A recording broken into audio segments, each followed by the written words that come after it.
Hello. How are you? I'm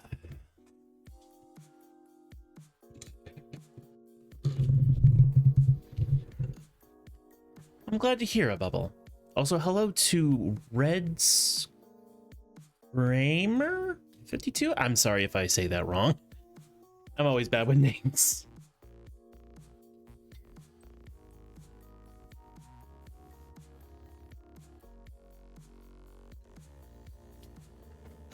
It's been a while for a lot of us. It's been a while since I've talked to you directly, Bubble. And it's been a while since I've streamed. It's the problem. But I'm here now. That's good, right? I think that's good. Anyway, yeah. Here I am. Wow.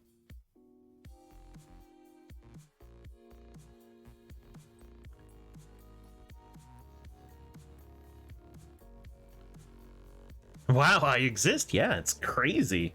I actually exist in this world. Can you believe it? My phone is being weird. Anyway.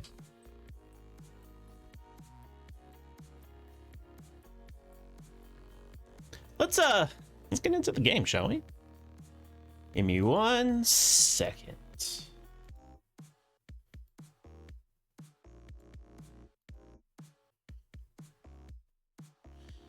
The other two aren't here. Yeah, sometimes they show up, sometimes they don't. It's no sweat off my back. Let's pause the music, even if it is good. That's good ass music.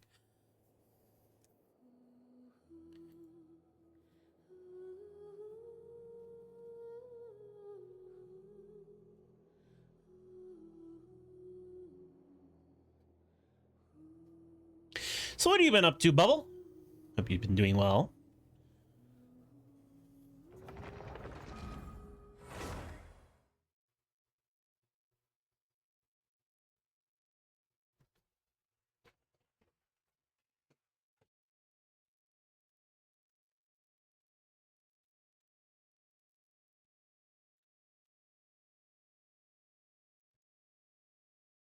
School, and dang, it's almost no longer time for school. Yeah. While you kids go out and enjoy your summer vacation, I must work. Because that's what it means to be an adult. You don't get breaks. Well, you get breaks, but you don't get like a whole 3 months.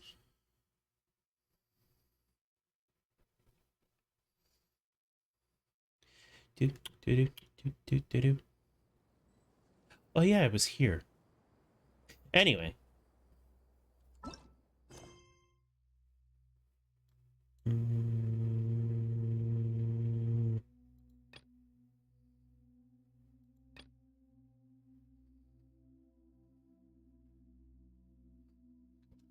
time is it? 9 o'clock? Yeah, I got time. So go boy, but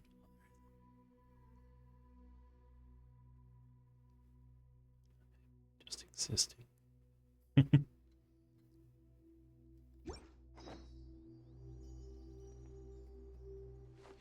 Okay. Actually, hang on.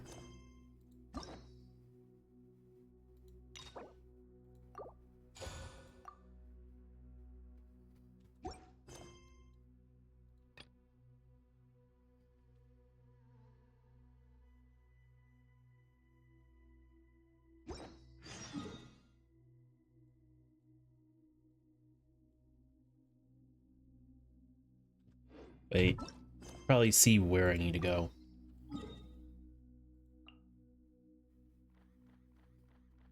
Okay.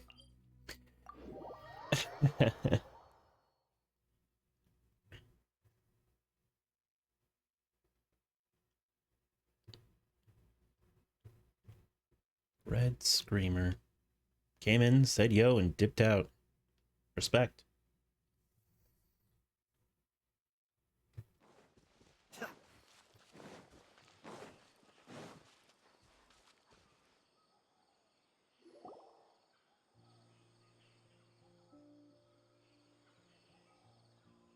Isn't that Nahida? Nahida! Paimon didn't think we'd run into you here. It is weird. Oh, hey there. It's been a while, hasn't it? What have you two been up to? Let's see. Same old adventuring and stuff, helping all kinds of people. The usual mining, fishing, Genius Invocation, TCG. Let's say helping all kinds of people. Having a deep voice. I think someone did something like that once. Where they dubbed over. You've been enjoying yourselves. How about you? What are you up to now? I'm just looking out for some leads while getting some fresh air. I noticed that I have some blurry memories after saving Irminsul. I almost feel like there's still something extremely important I need to do. But I can't remember what it is. Why is that? It's probably the effects of Irminsul. Don't worry, we'll help you remember. Feel free to fill us in. Thank you so much. Since you're willing to help, I have Pinkie something Pie, I'd like to Milo show Bunny. you. I could hear the pitch, but I don't think Paimon has the same kind of energy as Pinkie Pie.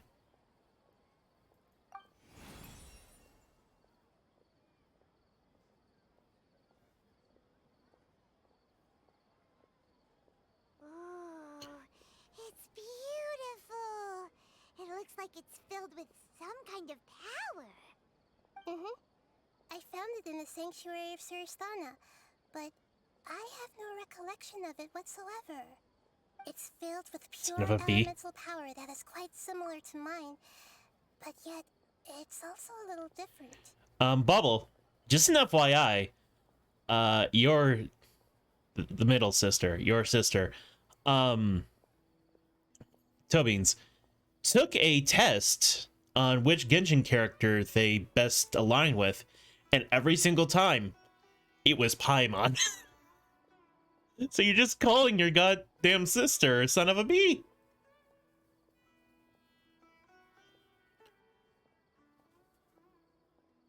It's very likely that it's connected to my foggy memory, but I can't figure out what it is.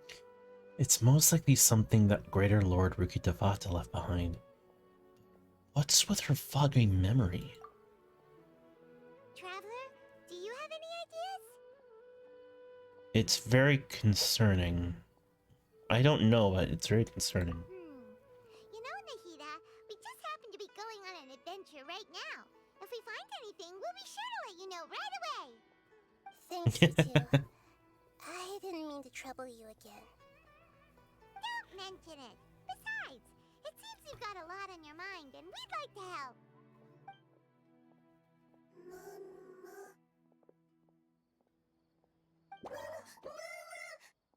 Hey, get out! You shouldn't be around here! I'm sorry, Lesser Lord Kusanali. Fungi don't usually come near this place. Last warning! Get out before I kick you out, you hear? Hang on. I think it's trying to tell us something. But Great Dendro Archon, it's a monster! Please, don't worry. I think I understand. Seems that it wants us to follow it. You can learn. You know mushroom? Understand it? Even though different creatures have varying habits and ways of communicating, the emotions we experience are all the same. I can feel its anxiety and fear. It's in dire need of our help. A gun went off outside? Well, that's a problem. Line your house with fireworks, so that if anyone with a gun comes by, you can blow them up. Well, fungi are kinda cute, but... Bongo Head is a really nice fungus, you know. That's true. Okay, let's go take a look. Alright, lead the way, little fungus. A lot of fireworks It's sell. about the same. Some fungi are friendly, while others are super aggressive and attack anyone they see. It can't be helped. Perhaps in their eyes, humans are like fierce monsters as well. After all, they can't distinguish which human behaviors are hostile or not, and it'd already be too late for them once humans have drawn their weapons. Hence why they tend to strike first, rather than waiting. That's not too different from how humans think sometimes. Called me a That's monster. what I meant by shared emotions.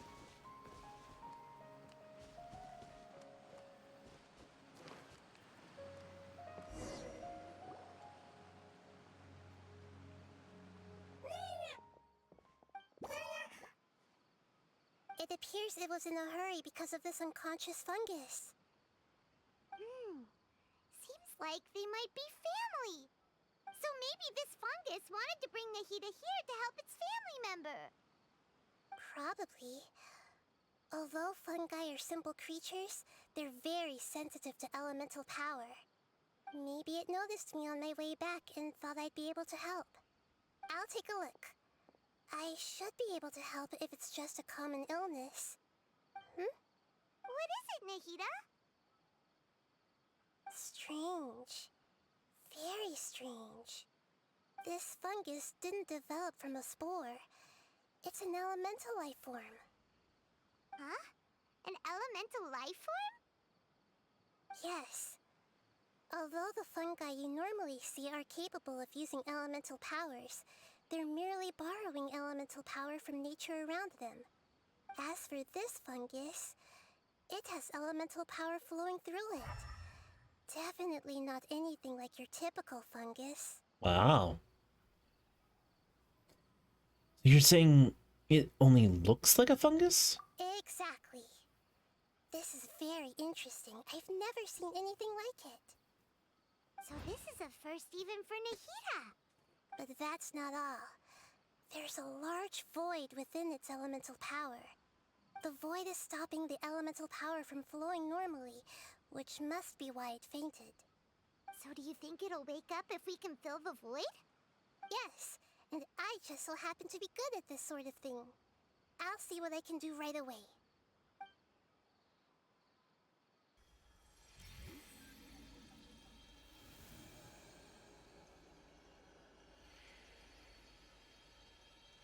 It just... I'd love it if it just, like, got up and started talking in a dignified manner. Just like, thank you, Dendro Archon, for your assistance. How can I repay this great deed that you have given me? You know?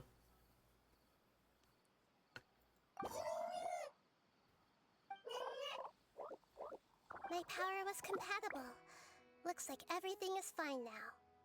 Lord of Dendro? Oh, let's start talking! Is it really the Lord of Dendro? Oh, I can't believe the Lord of Dendro saved me.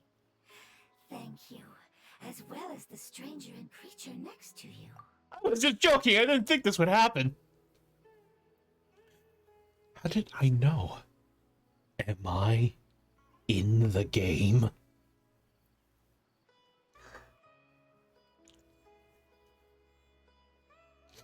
But it's not a man's voice? Yes, so it's not as funny, but still, it is interesting. It can talk? Oh, I didn't expect such a strange creature to make a sound like that. Seems I'm just as shocked as you are. What? Of course Paimon can talk. Paimon isn't a strange creature. Paimon's just... Paimon! Hello, Paimon. I am not yet able to evaluate an organism's intelligence from its appearance. I will only know you are able to speak once you have spoken. So, here's my prediction on Paimon. Paimon has a very similar outfit scheme to the Heavenly Principles, the goddess of Heavenly Principles. She's capable of flying, and has very unique features about her. So my thought is that Paimon is a being of Celestia that has like lost its power, and as a result has also lost their memory. And like what I would find hilarious is like all of the gods, Venti, Zhanling, Raiden, all knew this and decided not to say a word. Obviously, Nidahida wouldn't know because she didn't know anything past 500 years ago. Oh, well, no need to take it seriously. It's no big deal. It's just a theory, though. But does Paimon really look so dumb that people might think Paimon doesn't know how to talk? There is no need to start worrying about that all of a sudden. You misunderstand, Paimon. A mouth is used for eating, breathing, and other functions that are more important than speaking. So a creature may not speak, even if it has a mouth. I've never seen a creature like you before, so I dared not make the assumption that you could speak. Even if you do possess a number of human traits, it is still very common for creatures to have similar external forms, but completely different interiors, just like fungi and slimes. Did this fungus study at the academia? It seems even more talkative than Paimon. You're not a fungus, are you? That's correct. This might be surprising to you, and I'm sure that you must have questions. Let's find somewhere else to talk. It might startle my fellow family members if I speak too much using this strange voice. Me, me, me, me, me. It says that it's very thankful for your help.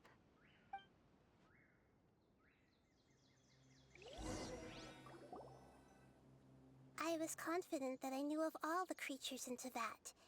Even if there are ones I've never seen with my own eyes, I thought I possessed all the relevant knowledge about them. However, even if I were to lay out the traits of all elemental life forms, you don't seem to match any of them. What are you? And where did you come from? I come from an ancient race. We have existed for a very long time, possibly longer than any records in existence. My home was filled with flowing water and great mountains. Lush grass covered the land, and my family and I lived in bliss and happiness. Until the apocalypse came and changed my home forever. A horrifying power consumed all there was. The seeds of catastrophe nested and grew inside of us, twisting and warping us, causing us to lose control. We were victims of the apocalypse, yet in time, we also became the apocalypse itself. The apocalypse? I'm not sure what it means either. It sounds like some kind of old fable. It's a long and complicated story. It will take me some time to explain it clearly. Don't worry, we'll listen. Please continue. I was lucky and managed to survive. Afterward, I left with some of my family and came to Sumeru to search for a way to rescue my homeland. We came in contact with many species and learned from their cultures and knowledge, hoping to understand the truth behind the apocalypse. We later found out that humans know the power of the apocalypse and refer to it as forbidden knowledge. Forbidden knowledge? Your home was destroyed by forbidden knowledge? Does that mean you're from the desert? It said that they are looking for a way to save their homeland, but the catastrophe of the desert should have ended a long time ago. The Lord of Dendro is correct. We are not from the desert. I would very much like to tell you the location of my homeland, but unfortunately, I've forgotten. No, That that's may convenient. sound a little odd, as it is very important to both me and my family. Yes, how could you forget? I am a life form that was contaminated by the apocalypse. A part of my knowledge and memory was taken away as the contamination inside of me was purged. Ah, I get it now. So the void of elemental power was left behind from when the forbidden knowledge was purged. I'm sorry.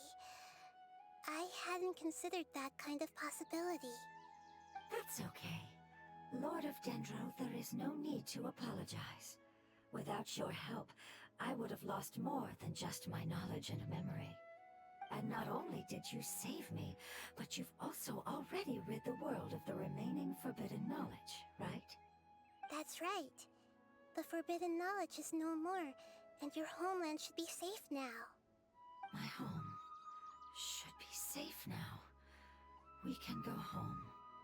For the longest time, this moment has only seemed like a dream. I never knew it would become a reality so quickly. I was unable to fulfill our calling. I never found a way to save my homeland, and I have even forgotten where it is. It's not your fault. You've already done everything you can. Every species paid a grave price in the fight against forbidden knowledge. This is not a responsibility you should carry on your own. You mentioned that there were other survivors besides yourself. Where are they?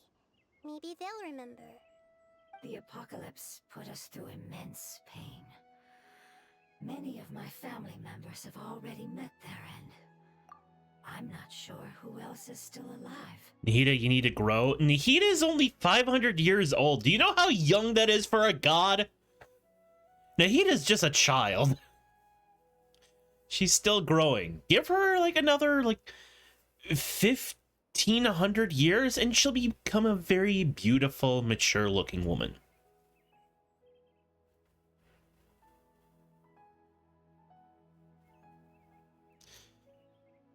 Like, I think out of all of them,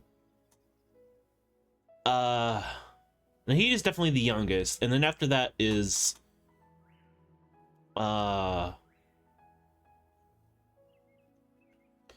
think the goddess of Fontaine, who's only like 10, no, is like 1,000 years old. That much info, and dang, she's that young. She's the goddess of wisdom, though. Of course she's going to know a lot. It's literally her job.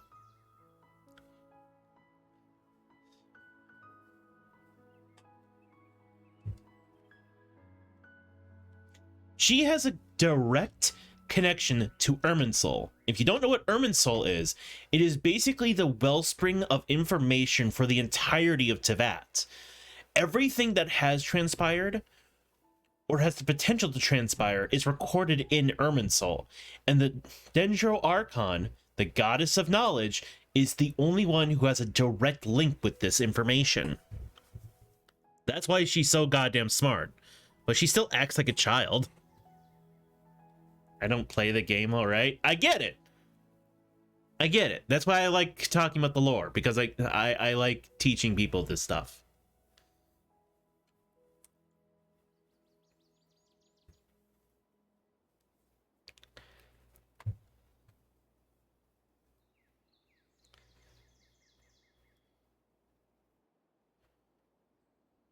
Sorry, I get passionate with lore. Don't worry, I should be able to find them. Just leave it to me. I'll leave the rainforest to the Aranara. And as for the city, there are a few nice kids that should be willing to help. Oh yeah, they'll give us a hand. I'm just enjoying the little Give me fun a moment. thing. I'll contact them right now.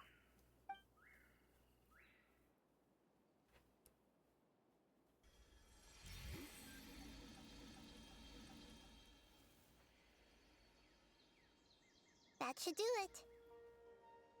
It may take some time to find them, so let's wait for a bit. Thank you, Lord of Dendro. We all believe that you will keep your promises. The moment I Need to saw sing you for a arrive, sec. I had a feeling you were here because of the agreement. Hmm? Agreement? You might not remember, but this is a prophecy that we deeply believe in.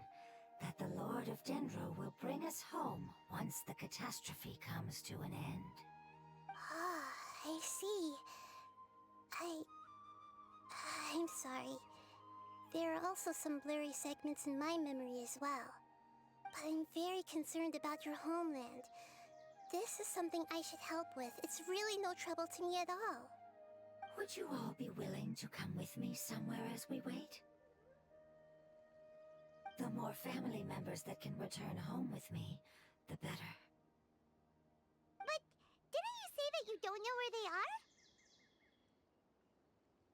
are? Yes, but I know their end. I will explain it to you along the way.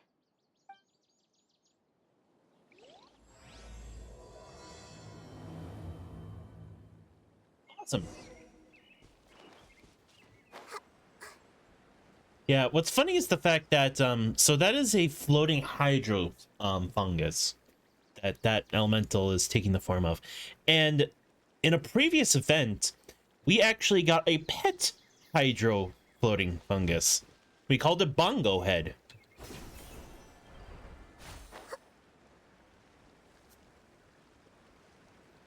Did a crab just goddamn fall from the sky again? Ugh.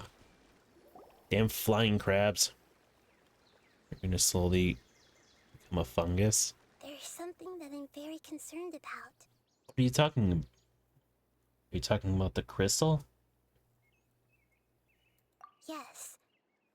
I didn't mention it just now, but do you remember when I told you that the power in the crystal is very similar to mine, yet also different? The elemental power inside the crystal is completely identical to that of the fungus.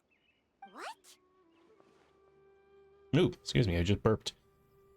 There's a connection between the crystal and the fungus. Exactly. The prophecy that it mentioned was probably an agreement that I made with an elemental life form that once represented its race. I had to deal with the forbidden knowledge to save their homeland. The process, however, took away some of my memories. That sequence of events would explain the persistent feeling that I had unfinished business. Makes sense. Too bad it's unable to tell us more. Yeah, I've been trying to think of a place that fits the description of its homeland, but I'm unable to come up with anything. We'll just have to continue investigating. Agreed. I really want to send them home, so they won't have to wander around anymore.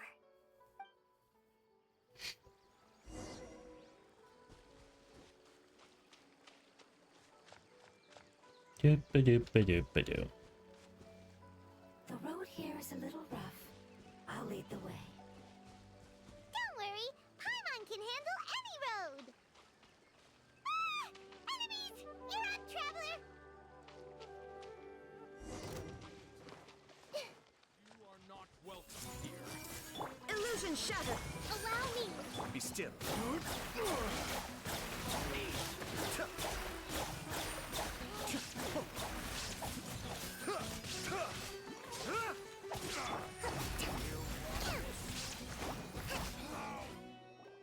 Amazing.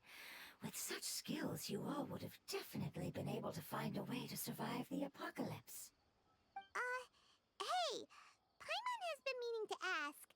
You all didn't originally look like this, did you? No, we didn't. The appearance of our kind will change according to the environment.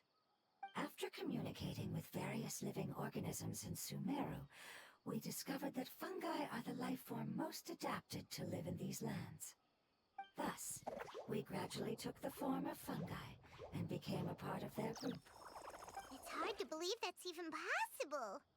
The most important instinct any life form possesses is adapting to the environment. I don't think that should surprise you, Paimon. Your hand is shaped like that for a reason, so you are able to grip and use tools more easily. The reason why fungi absorb elemental power is to blend with the environment and fend off natural predators. We are dendro life forms, one of the most ancient life forms in this land. That is why we are so adaptable.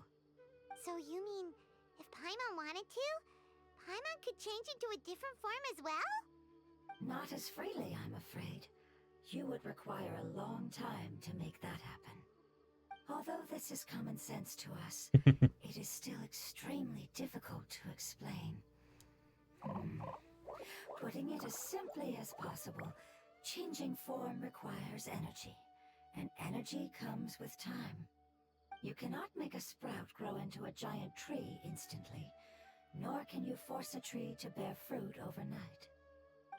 I see. Humans have a term for this. It's called growth.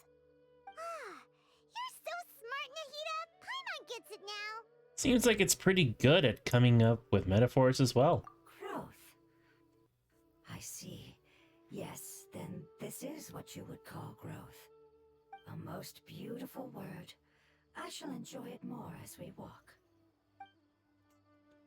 Just start singing the word growth over and over again. How much farther is it? We're about halfway there. You're doing great, Paimon. Do you need me to carry you on my back? Huh?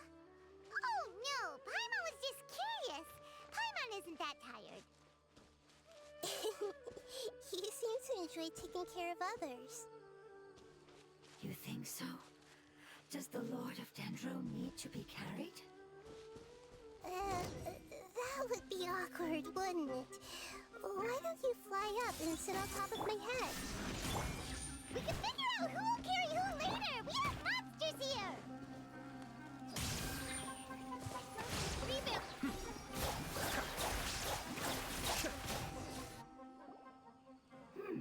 I think we may have a different understanding of carrying someone. No matter whether it's tired or not, my child is always happy when I put it on my back and give it a ride. Child? You mean the fungi we ran into earlier? Yes, one was my friend, and the other was my child. Why can't your kid speak? Because it's just a fungus. I don't want my presence to change or affect the original state of the fungi species here. However, it is slightly different from an ordinary fungus. It seems to understand some human language, so I gave it a name. Oh, then it must be a really cute name. You know, like Bongo Head. You have an odd taste for names. Paimon thinks that name is great. Strange and cute at the same time. It's a name only Paimon would be able to come up with. How big is Lord Dino? Dino? Who?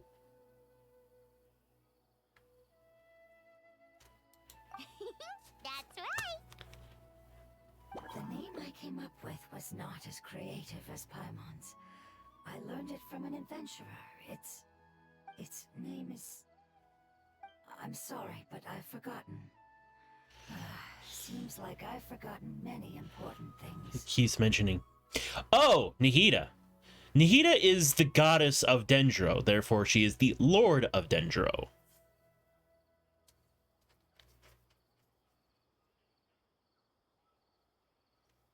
Don't worry, you can try and remember it on the way. Yes, I must remember it before I return.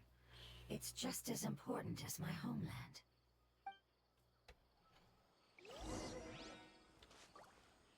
Great. Yes, this way. We're almost there.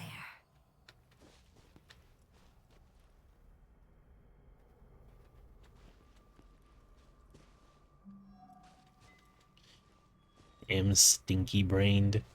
Your brain's not stinky.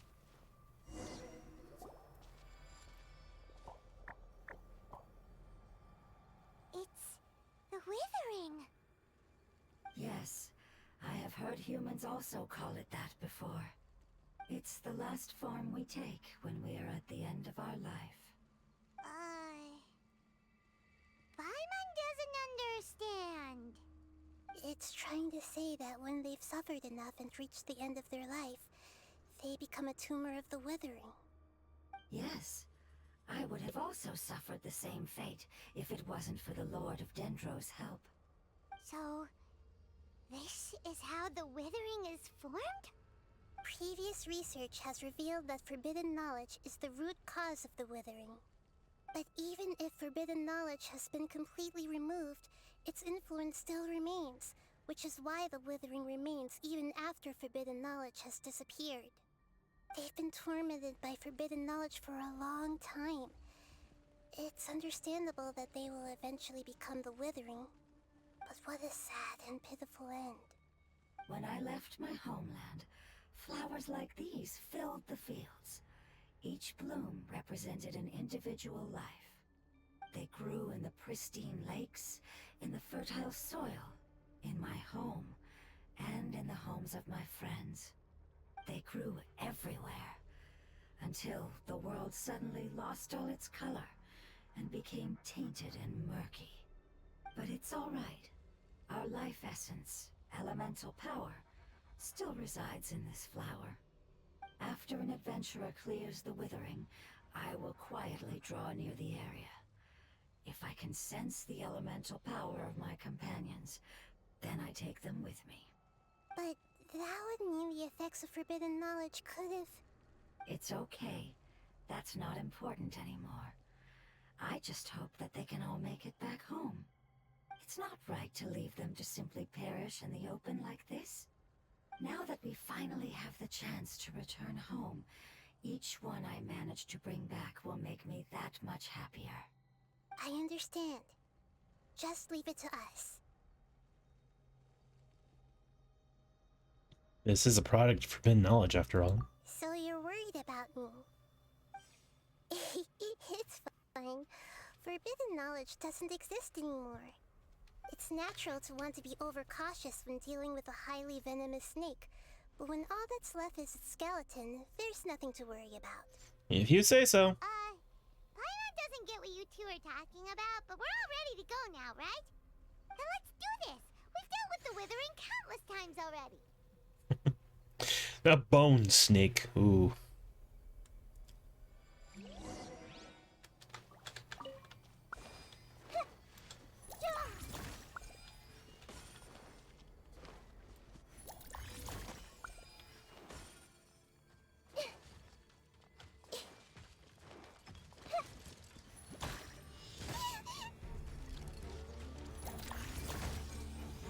Cascade!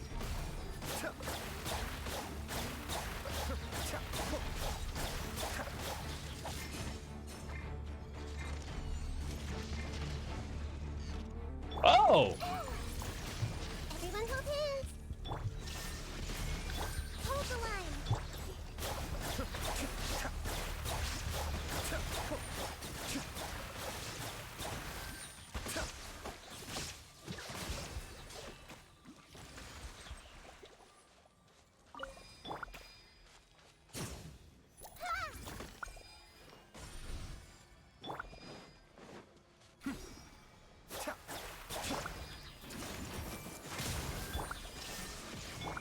Allow me!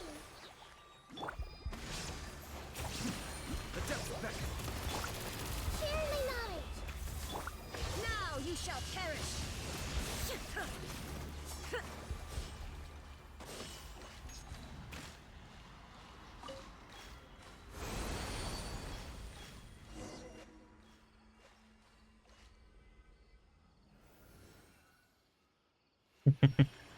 As I expected, it's the last of my kind that I'm aware of. So it wasn't able to make it to the end. If only it could have held on just a little longer. I hope that you will be free of this pain after returning home. Just thinking about how many elemental life forms have turned into tumors of the Withering makes Paimon sad. It's okay. As long as elemental power still exists, then we will still be around. An external form is but a gift of time. Through growth comes change, and even abandonment of previous forms. However, our true nature is not so easily affected. It wouldn't have come to this if we were able to cure them earlier. But I will cure all of them. Even if it's just for the sake of the rainforest and all the life forms that live in it. Thank you, Lord of Dendro. It was a wise choice for us to place our trust in you and wait. Hold on. I think I got something.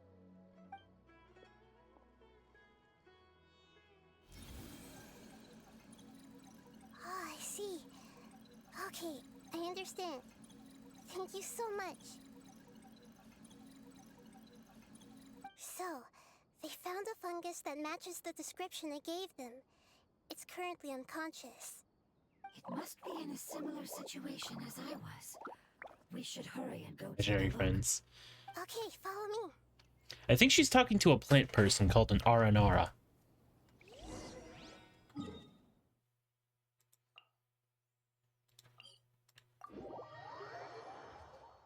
Oh man, is this gonna be the first time I ever get to talk to an Aranara? Well, like, actually hear their voice? We're close now. It's just a little further inside. But there are so many fungi here. They're probably all ordinary fungi, right? If we startle them, we won't be able to avoid a fight. Yeah, they won't be happy to see us. No fighting. These are all its family. Although we belong to different species, we've spent a long time living among the fungi. They are very important to us. They can be reasonable, as long as we try to communicate. What should we do? You're the only one who can make it through, right? But you'll need Nahida's power if you want to save that fungus. I've got an idea. Can you teach me how to change into a fungus? You want to transform into a fungus? But we don't have time for growth. Nahida is a god. Changing into a fungus should be a piece of cake for her. Even gods can't bend the laws of time so easily. Then we'll have to enter with the risk of being noticed. We may not be able to avoid a fight. Yeah, But if spending some of my power will guarantee it has a the deep safety voice. That'd be of you and its hilarious. family, then I'm willing to try. All right. You have great elemental power, so you may be able to do it. You will have to use power equal to that which is required to break through the limitations of time. I will lend you the relevant knowledge that I have. It should make your transformation process a little easier. Alright, I'm ready. Changing into a fungus should be quite an interesting experience. Lord of Dendro, this is nothing to joke about. I am extremely serious about this. As am I. I'm not joking at all. Alright! Let's not get hung up here. If it's really possible to turn into a fungus, then why don't we give it a try now? Okay. Good luck, Lord of Dendro.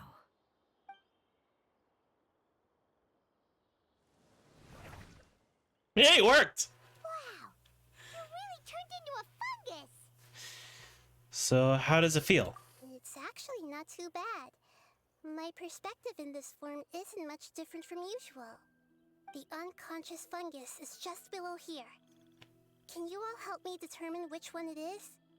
Oh, how do we do that? Elemental sight? I'll get close to them while you make your way over from above. You should be able to identify them using elemental sight since they're elemental life forms. Then, all you have to do is repeat the correct answer in your mind. As long as I'm able to see you, then I'll be able to hear your answer. Okay, got it. Let me lure away the fungi up top and make way for you. All right, good luck, Nahida. Let's go, Traveler.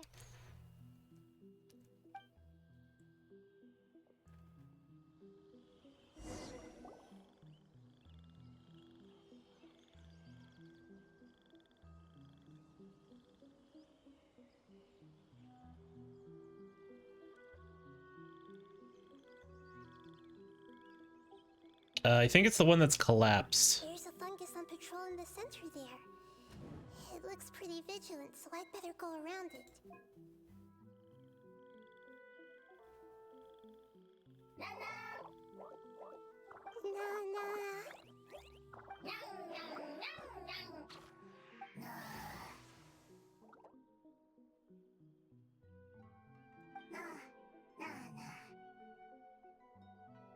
It seems they didn't notice me.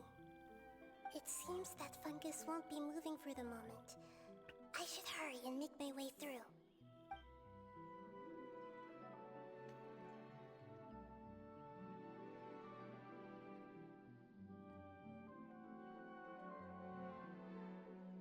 This is the spot. There are several fungi here. I'll hide and wait for the traveler to catch up.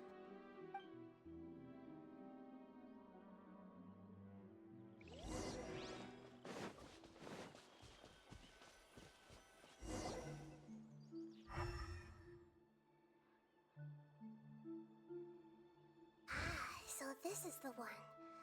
Understood.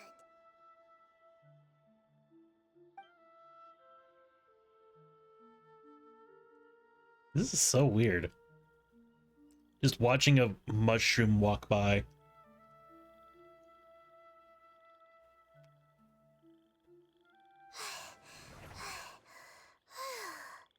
Nahida, what's wrong? I never knew that it was so tiring to change forms like that. I even used the techniques that it taught me. Seems like its warnings were not unfounded. The power of time accumulates slowly and goes unnoticed. A great price is to be paid if you wish to perform drastic changes instantly. Thank you for everything you've done. All seems to have gone according to plan. Now, we simply wait for it to wake up.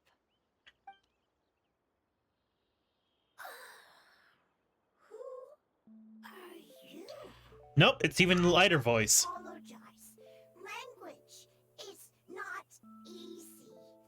Give me a long time. It's okay, I have good news. Let me explain it to you the fungi way.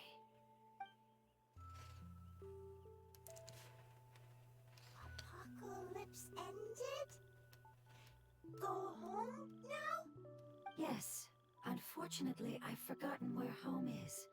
I was hoping you still remembered. I remember. Really? That's great! Home, Dendro Dragon. Dendro Dragon. Dendro Dragon. Ah, yes, the Dendro Dragon. I'm sorry, I just got so excited. I've probably never expressed such emotions before. But yes, our home is the Dendro Dragon. Oh, wait a minute. Hyman's confused. Do you mean the Dendro Dragon as in an elemental dragon? Like Dvalin? Yes, they're both dragons, but Apep, the Dendro Dragon, has been around for longer and has accumulated dense elemental power. But I don't quite understand. Why would you say that your homeland is a dragon? Because we live inside the Dendro Dragon. The Dendro Dragon. Inside. Very big. Mountains. Water. Trees. Us. There is an entire world inside the Dendro Dragon's body. The Dendro Dragon nurtured the earliest life forms and protected us inside of itself. It once told us in a majestic voice that once we finally matured, we'd be able to start life in a new world. However, that day never came. Our homeland was the greatest place there ever was before the apocalypse arrived. I'm still confused. It is like Dendro slimes giving birth to smaller slimes. Dragon's gotta be at least bigger than Mount Everest. Oh, dude, there are some mountains that are ridiculously big in this place. Yes, a very good example. It appears that you're much smarter than Paimon. The only difference is that the Dendro Dragon is much, much larger than any Dendro slime. Wait, then if that's the case, doesn't that imply that Apep has also been contaminated by forbidden knowledge? Yes, that is correct. What has suddenly made you look so worried, Lord of Dendro? I haven't seen this expression on you before. Apep is the most adaptable life form in the world. The forbidden knowledge should have become a part of its body a long time ago. Which means that if all the forbidden knowledge has been eliminated, then a big void will also form inside the dragon! I'm afraid so. Its body and soul have probably been in terrible shape for some time now. No wonder I haven't seen Apep for so long. But how did it get contaminated? Was it due to the destruction of King Deshret's civilization? But anyway, Apep disappeared and has been gone ever since that time. It's been enduring unimaginable pain all the while. It's probably in pain as we speak. So saving the Dendro dragon is the important thing you need to do. Yes! How could I have forgotten? If the Dendro dragon fails to hang on, the elemental power inside it will no longer be able to maintain its form, and will all be dispersed. Dendro elemental power of that concentration will cause the rainforest to overgrow. Giant trees will completely block out the sun. Plants and humans will fight over oxygen. Sumeru will no longer be suitable for sustaining life. Nahida, get a hold of yourself. Hey, what about the crystal? Why don't you show it to them and see if they know anything about it? Yes, I'm sorry. You're right. We don't have time to panic. Have you two ever seen anything like this before? No. Its power feels very familiar. Like something from our homeland, but I don't know what it is. I'm sorry our memories aren't very reliable. It's okay. I'll contact my helpers just as I did before and see if they can locate your other family members.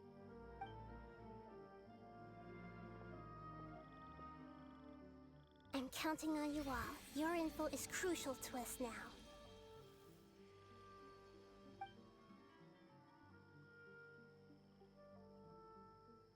Let's wait for their reply again, though I know waiting can feel unbearable at a time like this.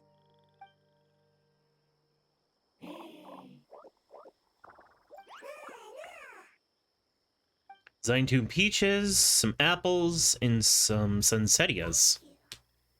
Family bringing fruit. I explained to them that you aren't hostile. After seeing you save it, its family is very grateful to you. Go home, leave. Hard decision. Don't know. They are weak. I worry. If waiting, then I hope. Don't worry. I understand what you are trying to say. Family is very important to us. No matter when we were actually family. It has done a lot to protect this territory and can't help but worry now that it's about to leave. Can you do one last thing for it while we wait? Of course. I can relate to how it's feeling. I need to organize my thoughts as well. Thank you. Thank you. Tend, soil, food. Don't like plant invasion. There are two things that it wants you to do. One is to look after the land that the food is grown in, and the other is to drive away the plants that are trying to invade the area. Soil. There. First. Seed. Here. Paimon understood that. No need to translate. We'll take care of it right away.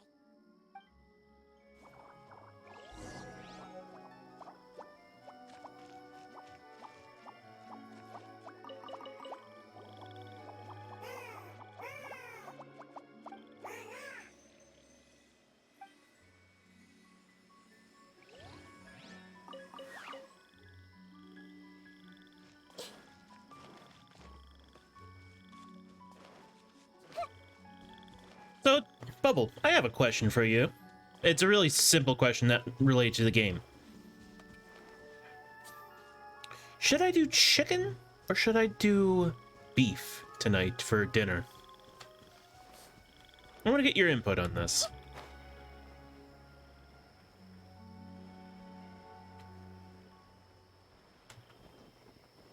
Chicken? All right.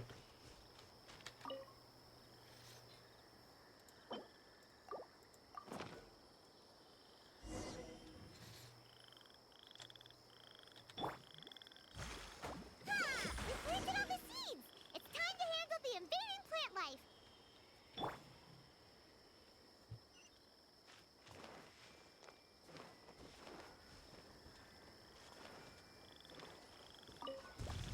Ah! Wildflowers! It wasn't kidding when it said plants were invading! Whew.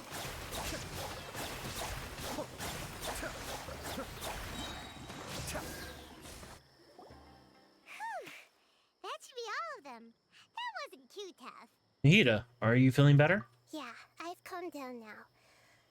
But it doesn't seem like there's too much we can do until we receive some new leads. Can you tell us about the Dendro Dragon? We don't know anything about it. Who is it? And what does it have to do with King Deshret? Well, the history of dragons starts from the very beginning of Teyvat. Sumeru was Apep's territory. In those days, the lush rainforest covered the entire nation. Oh, so there was no desert back then? Not at first. That came when a giant spike fell from the sky, turning a huge section of the rainforest into sand. In an attempt to adapt to its new environment, Apep changed color from the emerald green of the forest to the yellow of the sand. No wonder those two elemental life forms are always talking about the importance of adapting. Apep has always seen itself as the master of Sumeru, and has refused to recognize the new order that was established. Even now, it probably still holds great hostility toward the gods. However, powerless against the power in the sky, and then the forbidden knowledge many millennia later, it's been unable to stir up any trouble. I thought the gods and the dragons were on good terms. Conflicts between the two sides are destined to continue until a balance can be found. As far as I know, Apep had been slumbering in the desert, and King Deshret had taken a great interest in it. Maybe this is why Apep was contaminated. I'm not sure what may have led it to become involved, but rescuing it is definitely our top priority right now. The crystal that I have in my possession is probably the key that links the two matters together.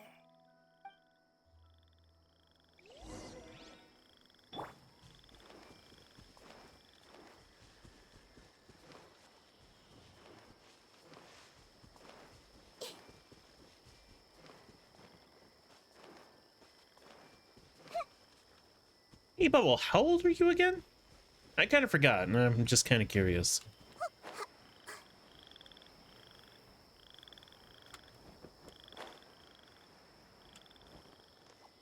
13. Oh. Thank you, Lord of Dendro. Family happy. You really like them, don't you? Family like. Do you not like your family? That's not what Paimon meant. It's just that you guys aren't actually the same species. Does that matter? Family likes me. I like family.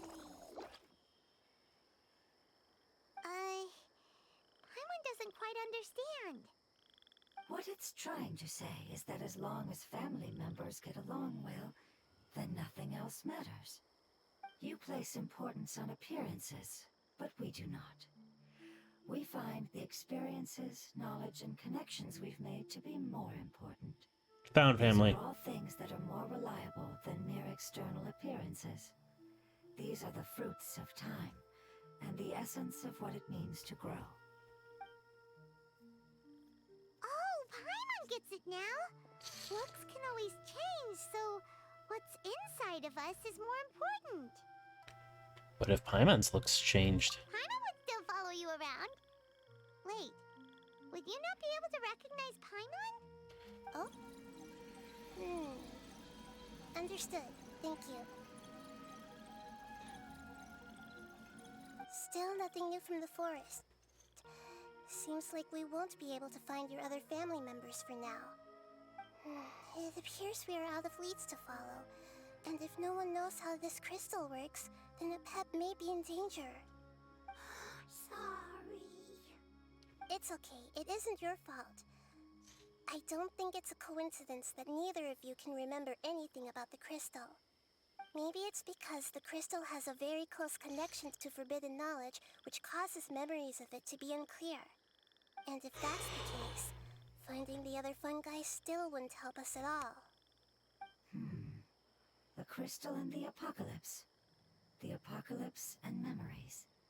Lord of Dendro, do you still remember the prophecy? I do. What about it? The prophecy is a story that connects events of the past and the future. A family member once said that the apocalypse is a part of us, and that there is value in preserving it. The rest of the family did not approve of its opinion at the time, so it left. Preserving the apocalypse? Do you mean that there's still some that hasn't been eliminated? That's not very likely. The power of Irminsul covers every inch of the land. Did the prophecy say where that family member went?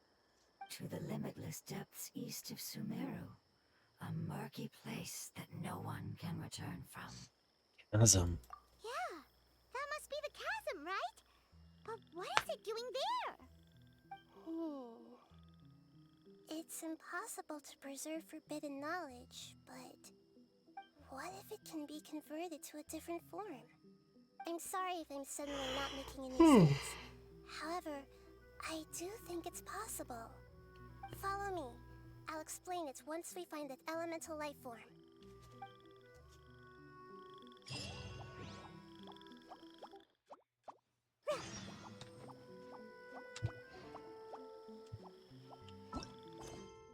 Oh, you gotta be kidding me.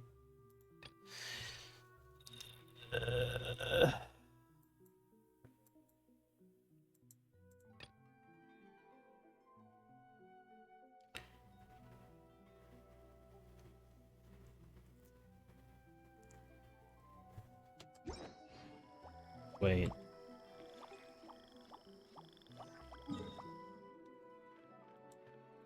But I'm in the chasm. What? Why do I need to do the world quest for over here if the chasm is all the way over here? What? I'm confused.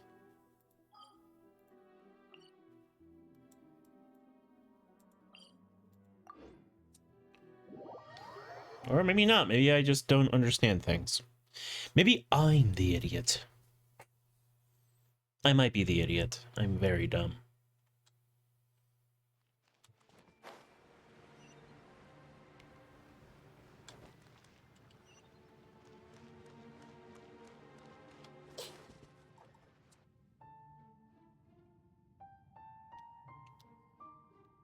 So that elemental life form came all the way here on its own and spent a long time by itself? Wouldn't it already have become the Withering like the others? There is a chance that it could avoid that end, using the power of something here.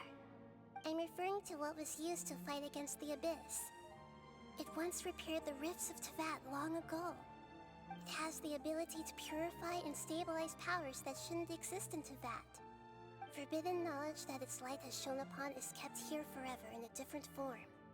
You mean the oozing filth? Yep. It's just like soap bubbles that rise to the water surface. Another strange metaphor, but Paimon somehow gets this one.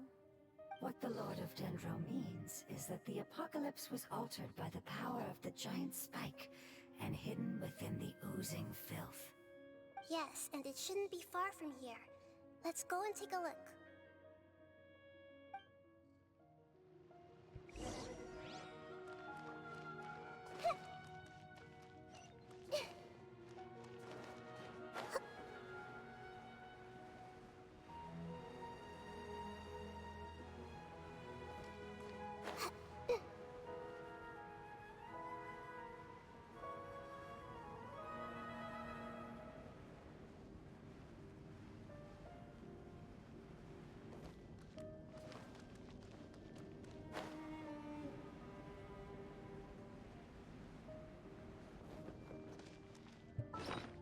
Yeah, and if I'm gonna be in the chasm, then I need to use Luma Stone. It's over there! Looks like we'll have to clear out the oozing filth in this area. You two should be able to take care of it, right? Yep, we know what to do. We'll just use the Lumen Stone on the oozing concretion.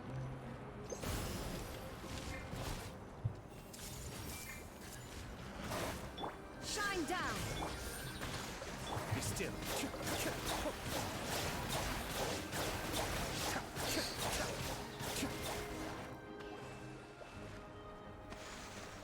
Oh, we finally managed to rescue it.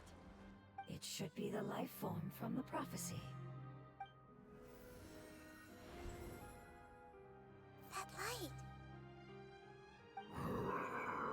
There's a deep voice. Wait, something dark is coming out. Everyone, get back. What's going Oh. on? Didn't Nahida say it was purified? Maybe it's because such a long amount of time has passed. Although the power of the oozing filth is more stable than that of the apocalypse, it is still a form of dangerous power. It might have lost its mind after being soaked in it for such a long time. Oh no! But we still have tons of questions we need to ask. I should be able to purge it with my elemental power. Wait, don't do it. But this is our only chance. I said no, and I mean it. We can't go through that again. Traveler. I'm sorry. I got a little anxious. It's okay. I trust your judgment. I was being a little hasty myself. Let's see if we can think of another way. What about the crystal? Oh, yeah! You said that the elemental power in the crystal was identical to theirs.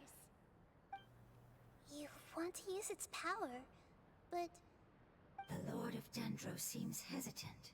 I too would advise caution. It's risky to use its power without fully understanding its intended use. don't understand. This no good, that no good. Save lives, important.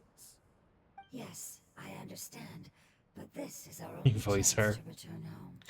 We cannot afford to be careless. Okay, so the reason why Lumine, or Luna as I call her, I chose her is purely because your sister Tobins said to. I said, should I pick a boy or a girl? She said, choose girl. So I went with girl. And here we are with Lumine. It's okay, there's no need to argue. I'll think of something to do about the elemental power that will be used. How about this? Traveler, you could try using it. I understand that you have an amazing resistance to forbidden knowledge. Sure thing. Don't overdo it, Traveler. Paimon will be worried.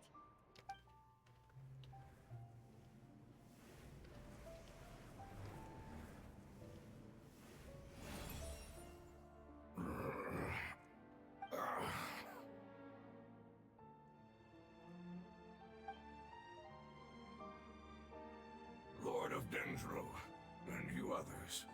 How long have I been waiting here? Yay! Looks like it worked! The Lord of Dendro, here in person.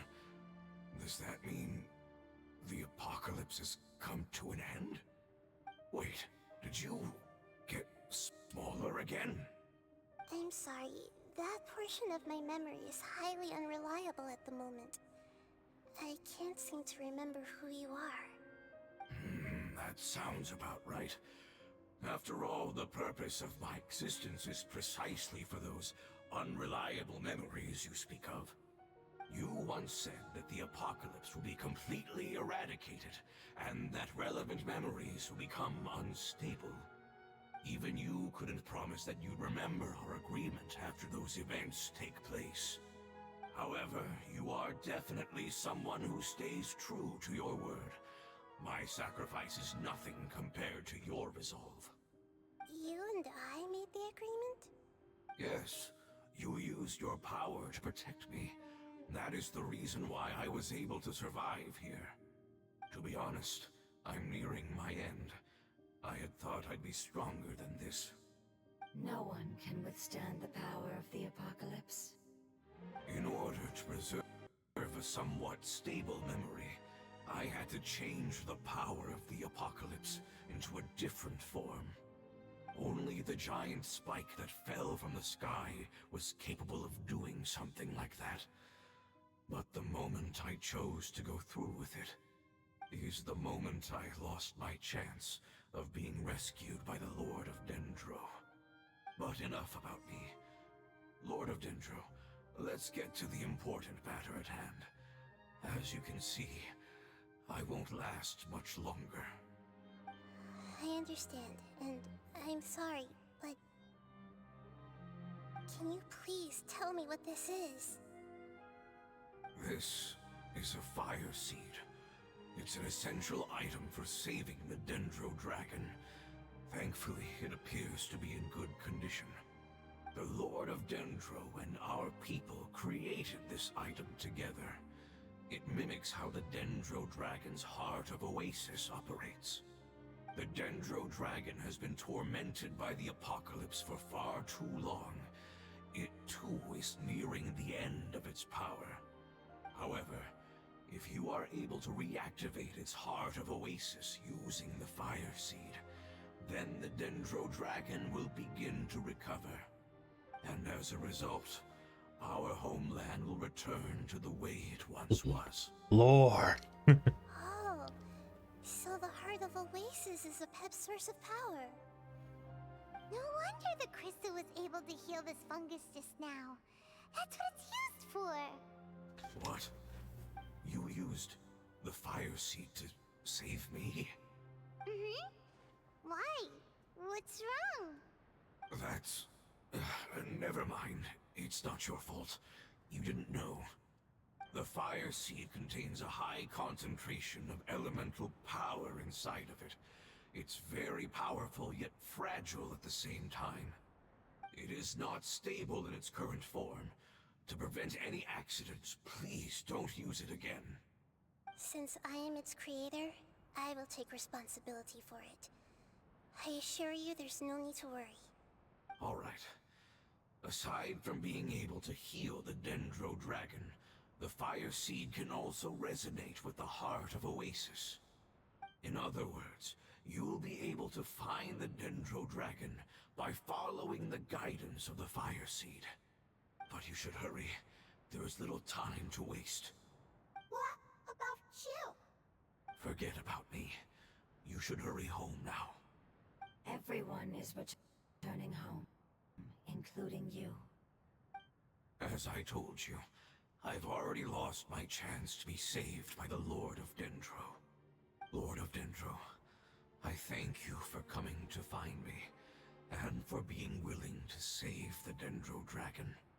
Our past has been saved, and our future has been ensured.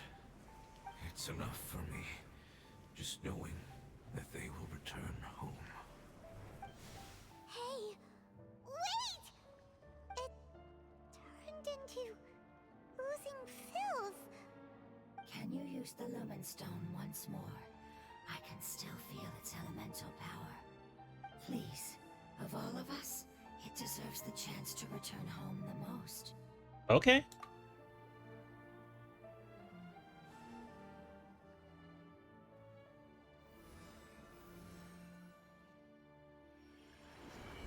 This is a small ball of light that it left behind. I can feel it. I can feel its knowledge and emotions. It has all returned to its original elemental form and is becoming one with the other family members. Do not be sad, my friends. Its wish has come true, and it's very happy right now. Because its external form doesn't matter, right? Yes, because our external form does not matter, and our home has been saved. There is nothing more important than being together with family. Let's go!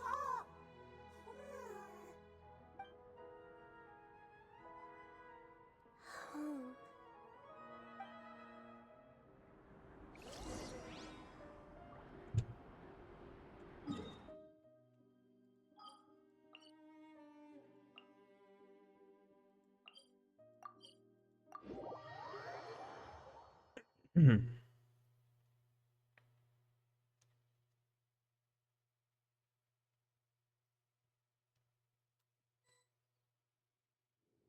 It's not much further. Follow me. We're close now. Oh, it's towards the sandstorm. Huh.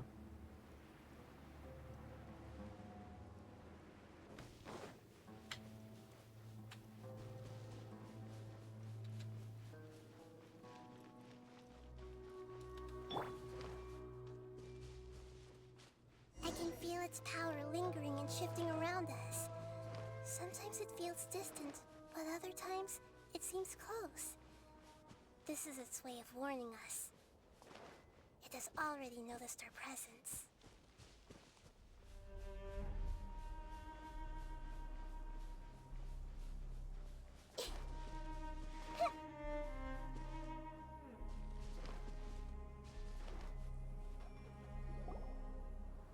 We won't be able to see anything if we keep going that way.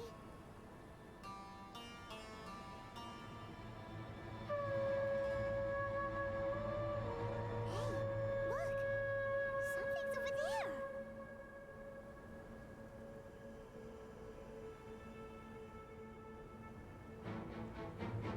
Oh, hello. We found it. Apep, the Dendro Dragon. Paimon knew it would be big, but not that big! Puny god, puny human, leave my domain. Frail life forms like you cannot survive in the endless sands of the desert. Apep, we're here to save you. I do not need saving, especially not by you, Brewer. You are no different from Amon. Both of you have only existed for a fraction of what you know as time. Yet you call yourselves lords of this land by leaning on the heavens' glow. You're better off paying attention to your path ahead, as you will fall where you've fallen before. I know that you hate both gods and humans, but you've grown too weak now. Can't you let go of your hatred, even for only a moment? Let go? For only a moment? Foolish Brewer, you will find no gratefulness from me, even if you heal me. You will only be reviving the dragon that will destroy Sumeru and the Seven Nations. No, you're ill, that's all. That I am. Time will bring death to all. It's unavoidable. Although I am gravely ill, my mind remains clear. I am different from the ancient dragons that came to terms with you. There's no need for this. There's no point in fighting. What we need is the truth. The truth. The shackles that the God of Wisdom cannot escape from.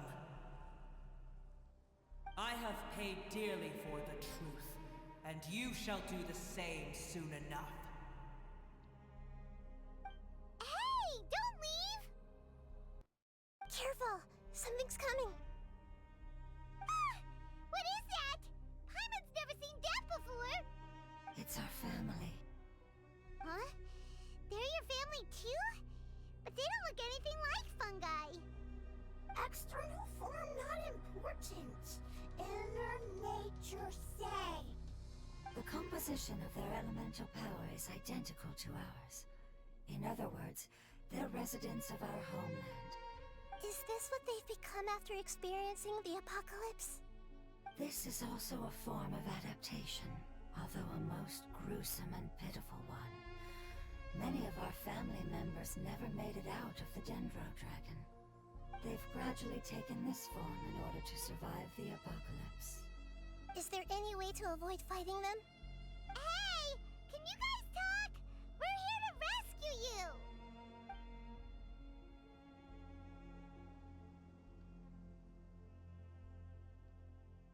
There's no response. They've given it their all just to survive. They're being drawn by the Fire Seed.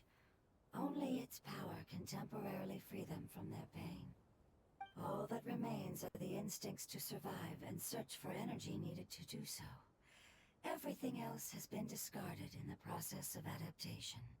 So this is the result of forbidden knowledge.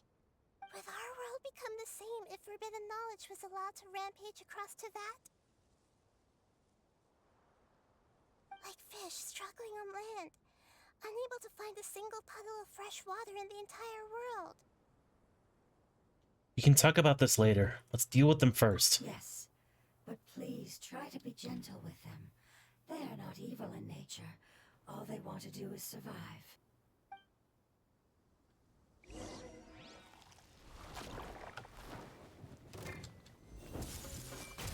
There is no escape!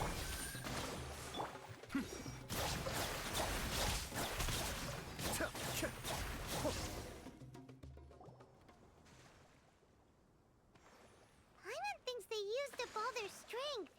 They don't seem aggressive anymore. They want to go home.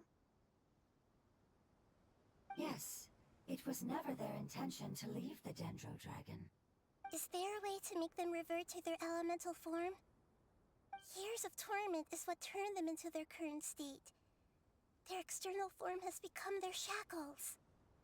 It seems only the Fire Seed or Epep's Heart of Oasis can save them. But it'll be risky if we use the Fire Seed again. Correct. We cannot use the Fire Seed again. Everyone goes home, not just us. This is becoming quite the dilemma.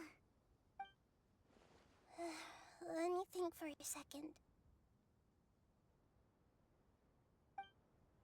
It's fine. Let's use the power of the Fire Seed. I can't bear leaving them in the desert like this. But Don't worry, the decision is on me. I'll take responsibility for whatever happens.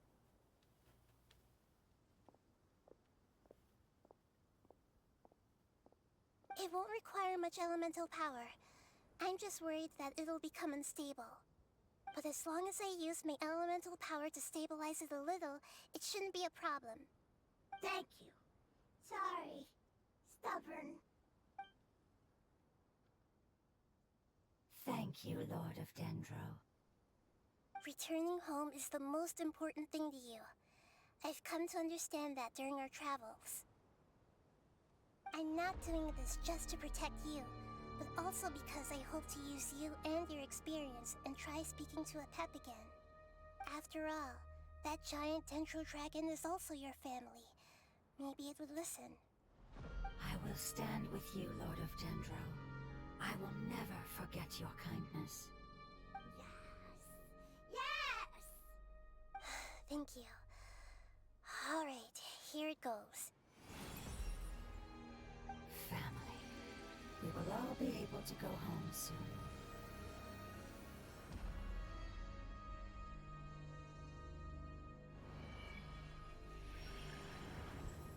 Whoa. It's shining now. it's gotten bigger. Endless amounts of knowledge and emotions are moving inside of me. They're all very excited. To imagine such growth could be achieved in such a short period of time. It's because you're carrying everyone's hopes and dreams. Yes, finally, we can go home. This is the last part. Let's go. You have to get inside that dragon's stomach. Are you guys ready to get eaten?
I wonder if Bubble's still here. Or if they passed out or something.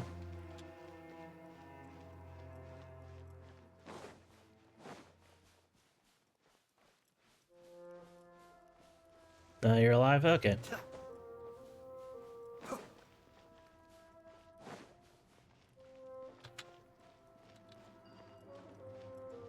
Oh, this.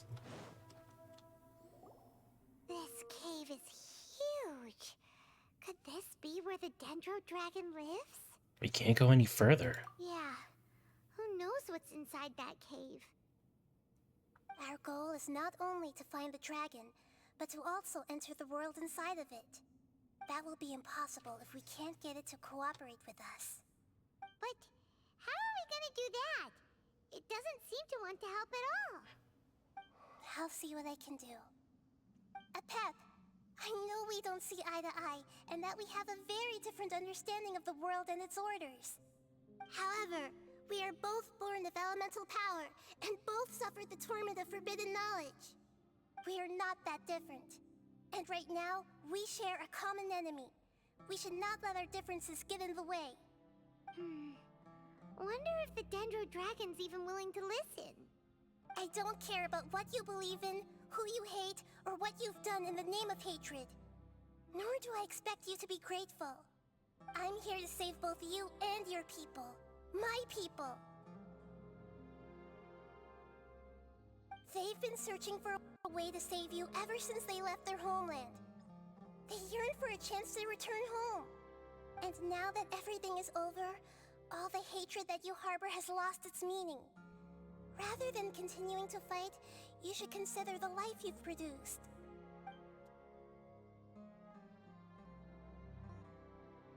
No response. Your eagerness to survive means that you haven't given up on that world yet. If you claim to know so much more than I, then why don't you truly think about why you want to survive? And why you're so vengeful?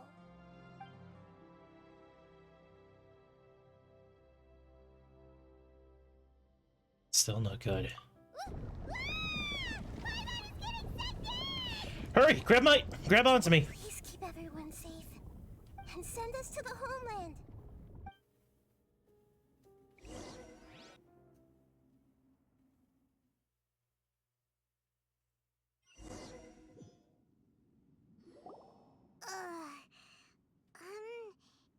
Nahida, where are we? Huh? And what about the Traveler? Where'd she go? I was only able to ensure that we made it here safely. It's possible we arrived at different locations. Well, then let's go have a look up ahead. Paimon's feeling really worried. Two lowlies out in an unfamiliar land, facing the world. That's a good anime right there. Yep, let's go. I wouldn't worry too much. The Traveler's no pushover. Paimon knows that. It's just that Paimon isn't used to not having the Traveler around. Let's hurry. She might be just up ahead.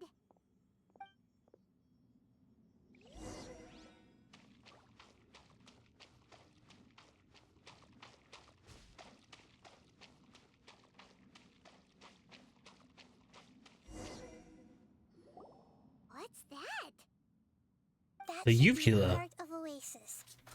All we need to do is light it with the fire seed, and it'll restore a pep with elemental power. The damage it suffered internally will also slowly begin to heal. Then let's hurry and light it. We still need to find the Traveler. Alright, hang on.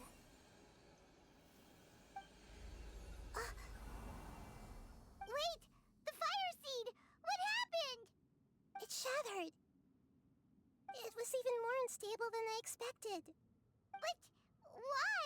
We barely used it. I'm not sure. Perhaps the fire seed was only capable of protecting one person? But if I didn't use its power on everyone, there's no way of knowing where you could have been sucked into. And even if that's the case, there's no reason for it to simply shatter, unless... Unless what? Unless I was already in a weakened state when I created this fire seed. Which would be when we at first saved the desert. Oh no.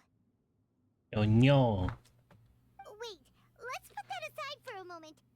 If the fire seed has shattered, wouldn't that mean we came all this way for nothing? Oh. Do you know what we should do now, Nahida? Oh, come on, Paimon, think! Don't worry, Paimon. This is my responsibility. The Fire Seed is technically just a ball of highly concentrated elemental power. Although my elemental power is slightly different than that of elemental life forms, I gained a better understanding of it when I turned into a fungus. So, all I have to do is imitate that power, while adding some of my own. And I'll be able to do what the Fire Seed was supposed to. You're gonna become the Fire Seed? Yes. It'll take a lot of power from me, but it still won't be anything compared to when I was in the desert. I might, however, become even smaller. What happens if you keep getting smaller? I'll become a blade of grass or a twig. Basically, I'll return to how I was first born. I will be able to unleash power beyond my limits if I can reverse the process of growth. But you'll lose everything. You'll not only lose your appearance, but you'll lose your emotions, memories, and who knows what else? That's all right. None of that matters compared to the dangers that Apep is facing right now. No, wait! There has to be another way. Besides, what will Sumeru do if you turn into a twig? Maybe you and the Traveler can plant me in the soil of Sumeru once it is all over. I can still communicate with the world through the forest. It's just that you won't be able to see me for some time. You can't be serious. If the Traveler were here, she definitely wouldn't let you go through with it. If we knew this was how you were going to take responsibility, then we never would have agreed in the first place. I'm sorry, Paimon, but we're out of options. Not all eagles who have fallen to the ground can soar in the sky once again. But if no risks are taken, then the eagle will be grounded forever. No. Please, no, Nahida!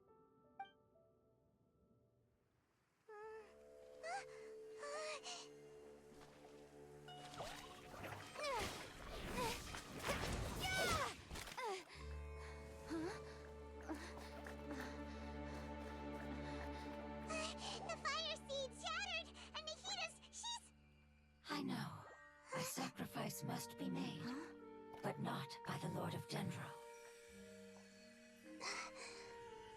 We've all grown on this long journey. If the purpose of that growth was to return home, then our wishes have come true.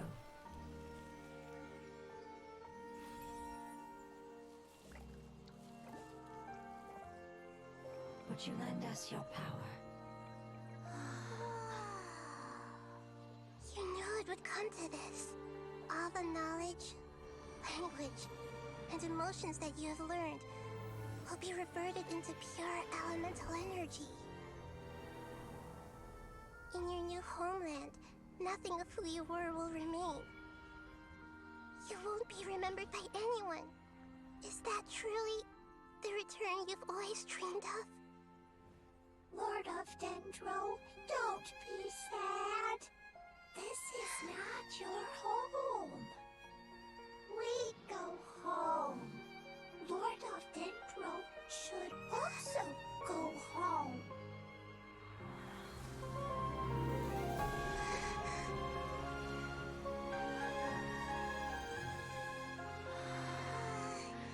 Hear us, please. Feel our heartfelt desires. Awaken!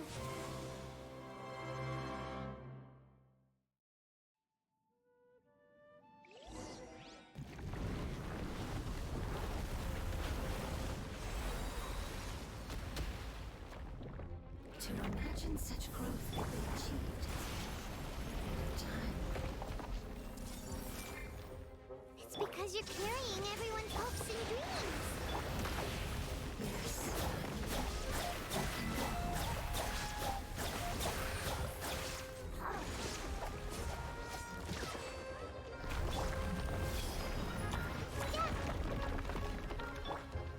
Illusion shattered! Uphill battle! Cascade!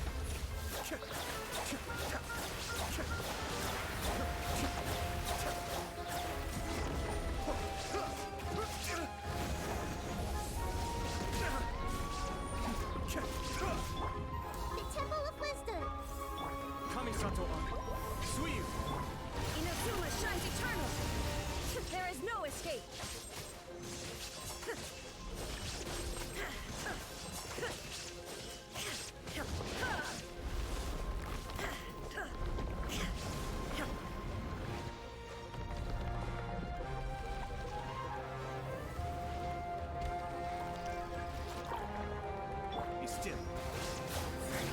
Accepting the elemental power. Goodbye. We may never meet again.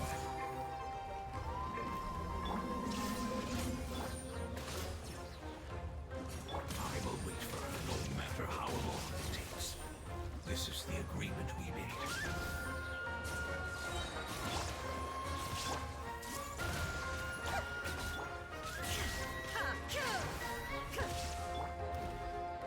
Everyone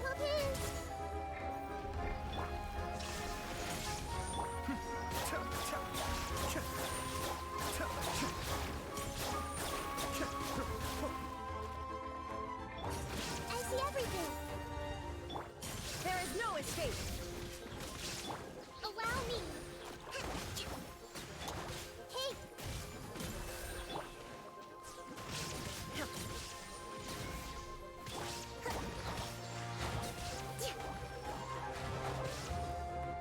I see everything. Cascade.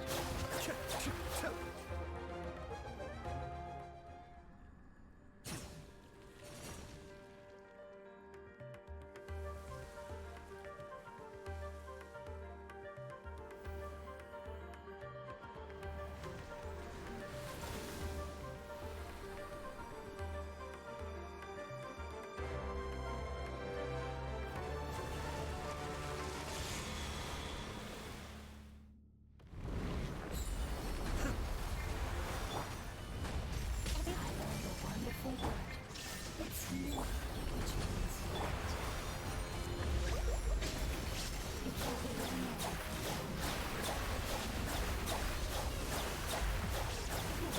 Seems like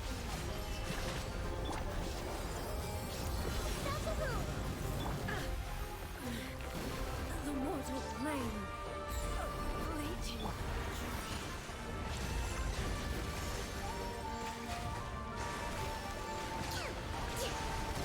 Let's move out.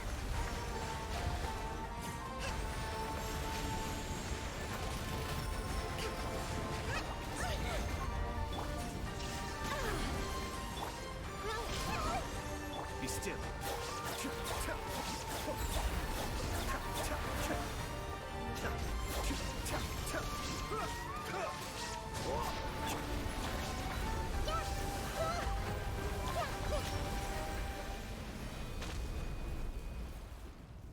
Hey! Can you hear Paimon? Say something! You fungi said that your form didn't matter, right? Then let us know that you're alright! Enough, Paimon. Their knowledge, memories, and emotions have been reverted to elemental power and released. They are no longer able to respond to you. The guardians that have accompanied me for countless eras have also transformed into my elemental power, just as they did. They will be born once again now that they're one. There's nothing to be sad about. But that's different! They won't ever be the same. Paimon, we will never understand it, and it will never understand us. That's how it's destined to be. But as long as you can be healthy again, then nothing else matters to me, Apep. Samara will be free from threat as long as your health is maintained. I thought that my rage would be kindled once my power returned to me. However, what I feel now is a feeling that has long eluded me. The feeling of peace. The forbidden knowledge influenced you ever since you were contaminated, greatly amplifying your hatred and rage. Yes, there's no denying that. Although my hatred for that usurper from beyond the heavens still stirs deep within me, destroying you and your people serves me no purpose. Be that as it may, my position still stands, and I will have nothing to do with you. When you inevitably perish due to your ever-expanding curiosity, I will still sneer and mock you in my heart. What a bitch! Who can put up with you? I respect your decision, and with time, I will prove to you that we will not repeat our mistakes. Before you begin resting, there is one last thing I would like to know.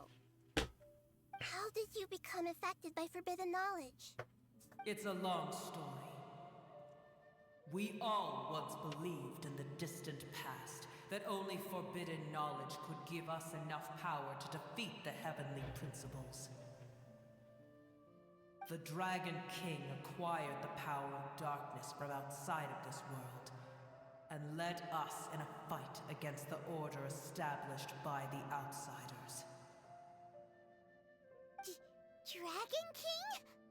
An unimaginable war took place into that, causing destruction on an unprecedented scale. The world itself was on the verge of collapse.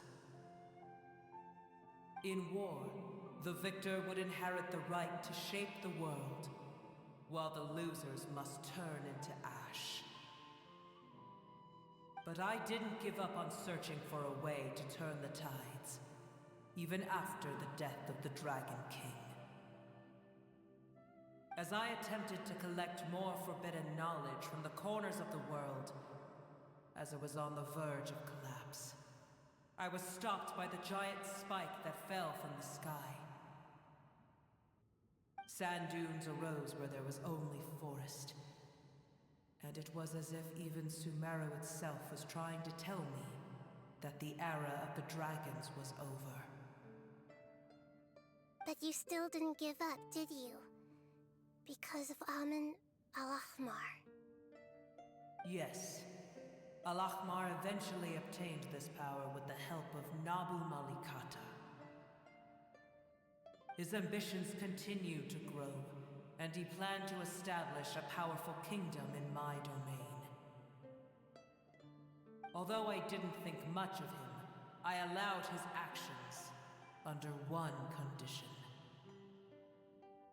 The condition was that after his death, all the knowledge he came to accumulate would belong to me.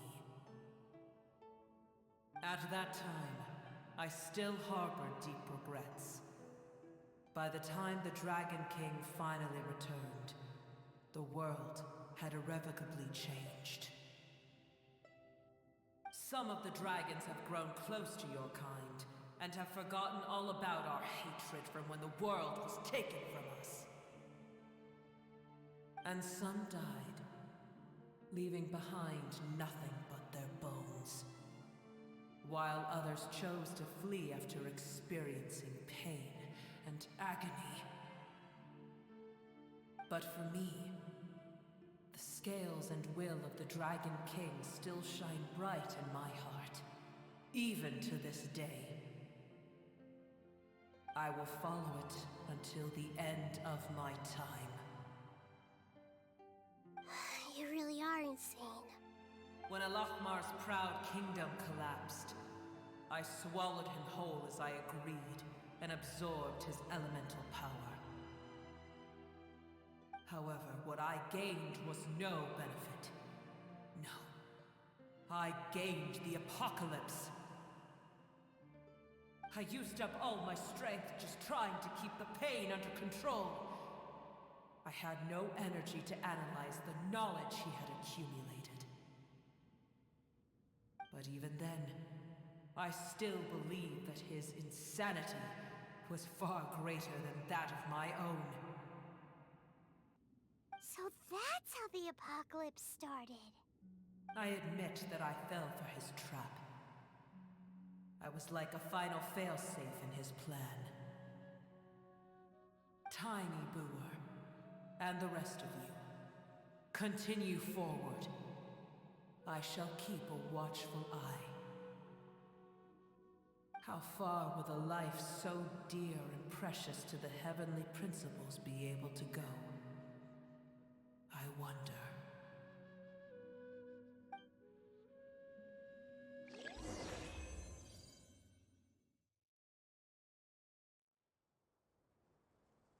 Well then. Hey, looks like we've been sent back out. Still in one piece, too. The dragon will need to rest for a very long time before it is fully healthy again. It's not as ruthless as it was before. Curing the dragon of its illness has seemingly made it more open to reason. Nobody's in a good mood when they're feeling sick. True. Even though we accomplished something really important, Paimon still doesn't feel happy for some reason. Bringing everyone home was supposed to be a happy occasion, but it seems to have lost some of its meaning. Indeed. Although they'll still have the chance to be born again, they've lost their memories of their journey and their feelings for their homeland. Each opportunity for growth is unique in its own way. Perhaps the immense power we released was the pouring out of all these irreplaceable emotions that had built up over time. Can you really call a place with no family your home? Family. Right! The hydrofungus left behind its family. Those two fungi might be waiting for it to return. Oh yeah! Let's hurry and go take a look! Huh. How are we going to explain all the complicated things that happened?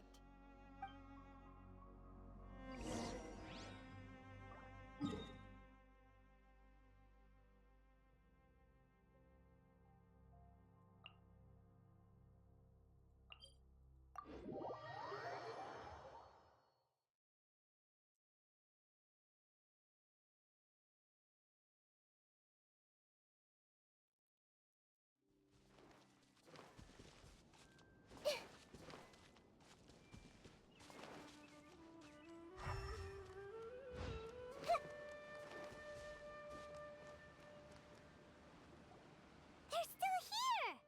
Have they really been waiting here all this time? We're back. I'm sorry. I really am. But it's gone home and won't be able to return for a very long time. Don't be sad. It did it to protect you. Your happiness is more important to it than anything else in the world. It's said that Newer is its most important family member. That's your name, isn't it?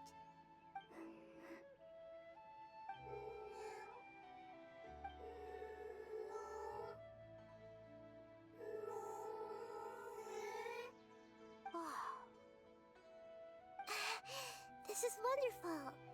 So it has left traces of itself after all.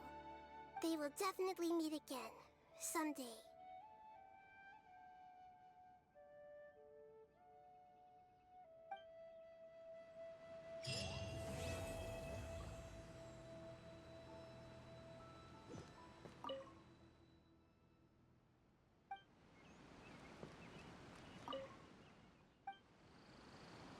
What a bittersweet ending.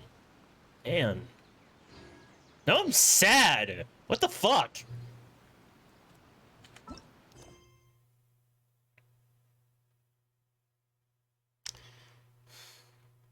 I'm actually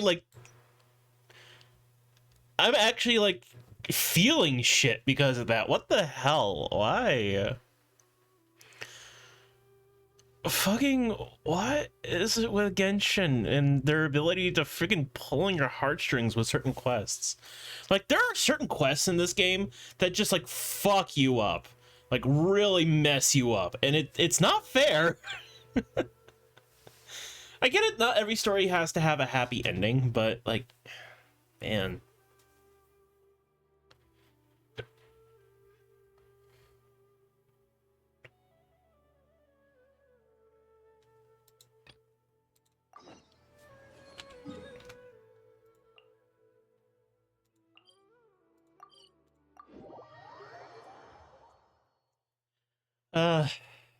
I'm not gonna cry though. I'm not quite that far yet.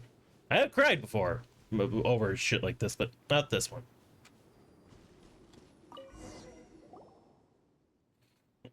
Found it. Found it. Paimon wonders what it is. It's a drum. It has a cryo mark on it. Aw, come on. This is no treasure. It's just... Oh, fuck. We don't know what it could be used for either. Hmm.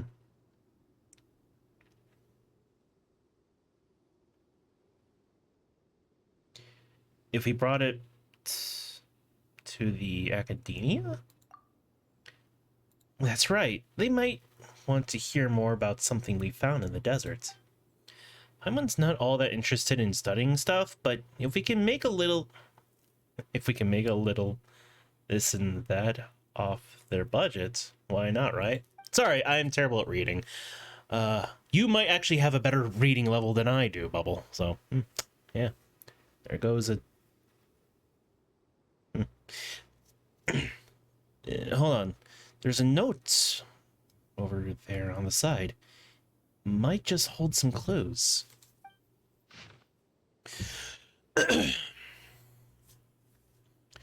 This time, I've been commissioned to try and find a local order and obtain information about something known as the Sign of Apaosha.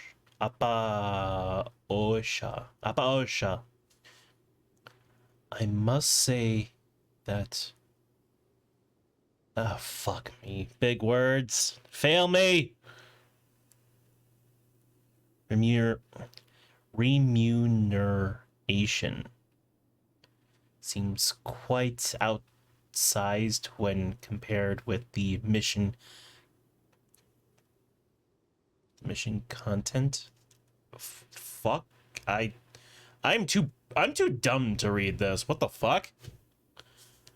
Bubble, help me. Make me smarter. Give me a portion of your intelligence. If we share at least one brain cell between each other, we might be able to understand this.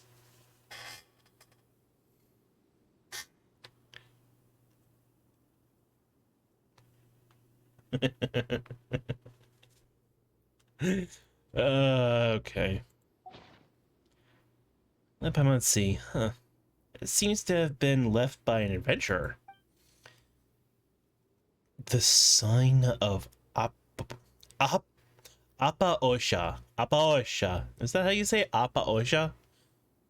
It's Appa from Legend of Last Airbender. Avatar The Last Airbender. Why did I say legend? But, and OSHA. The government safety. Mission content might be like content. No, it's fine. Don't worry about it. I was just trying to be silly.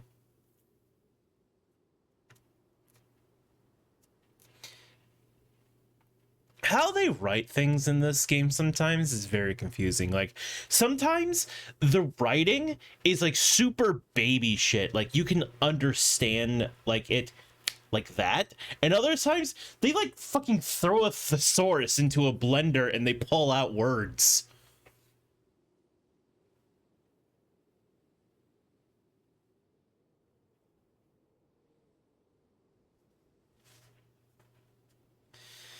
I'm not sure what this guy's talking about, but he sure is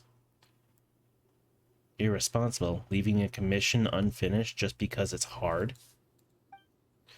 But since that's how things are, let's hand this drum over to Catherine and let her reassign someone to complete whatever commission this was.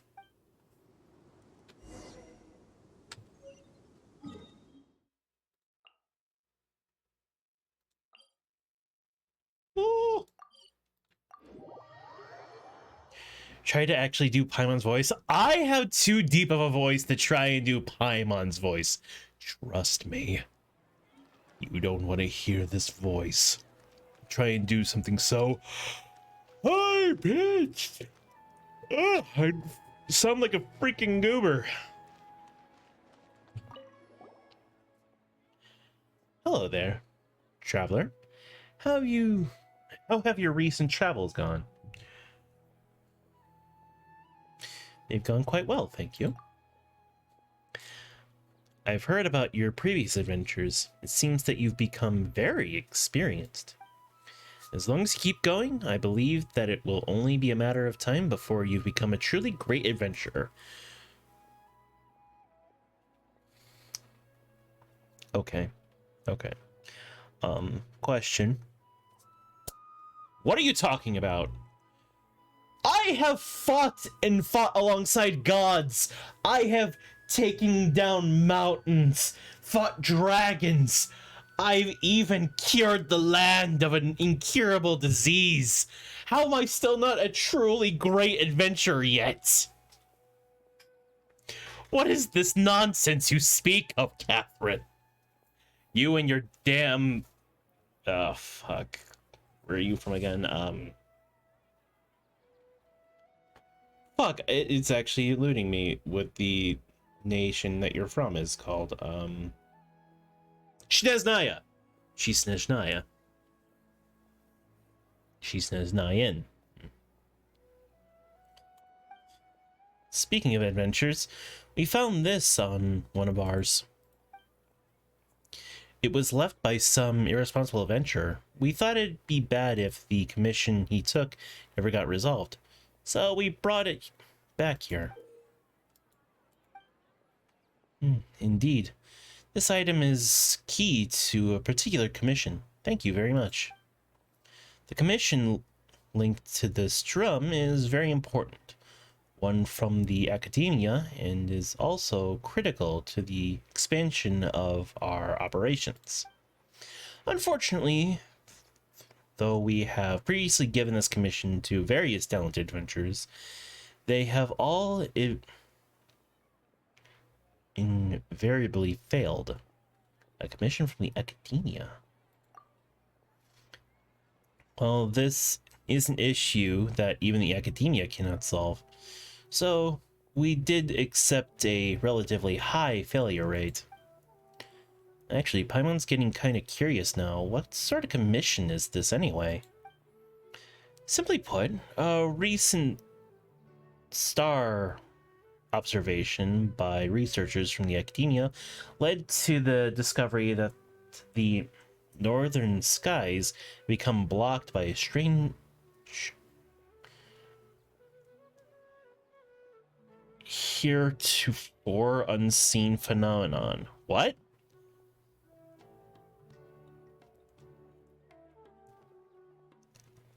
Am I having a stroke, or what the fuck is that word? Heretofore. What? I can read phenomenon just fine, but what the fuck is this word?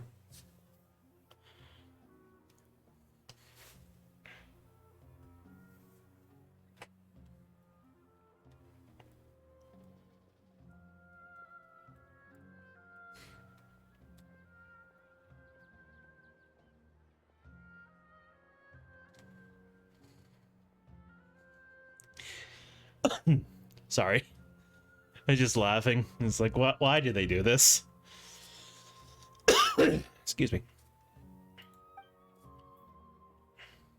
Concerned that this would have a great impact on the accuracy of any astrological calculations, the academia immediately put people together to investigate. Just say before now.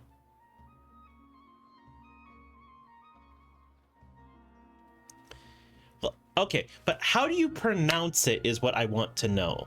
You know, I'll fucking look it up right now. I'll just do that. Because I have the power of the internet and anime on my side. Heretofore. Pronunciation.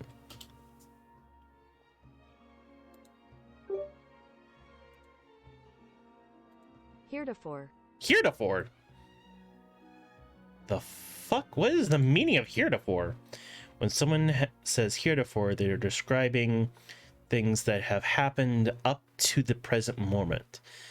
This formal word means thus far. Why? They often appear in legal or in official documents. This is an old-fashioned word, but is referred to something timeless, events in the past that have gone on until now. Why did they use that word? Genshin, what were you thinking? This results in them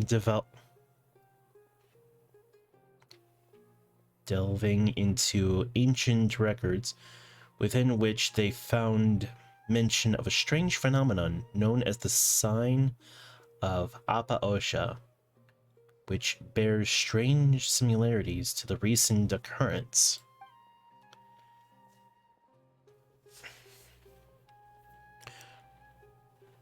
According to these records, this celestial sign appears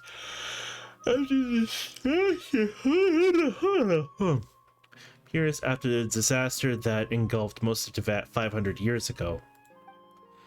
Although the circumstances of its eventual disappearance was unclear, its position has been determined to be near the Tamir Mountains, at the northernmost region of the desert.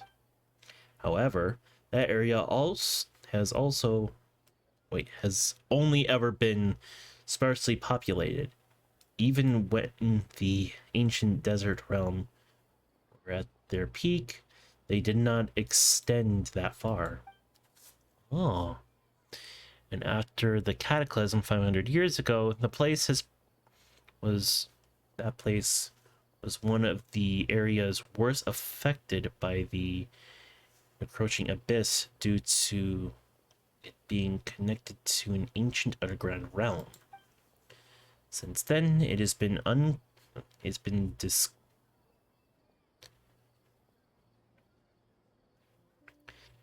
declared a restricted zone by the academia. The only people who still live there, the mysterious Darshan, known as the academia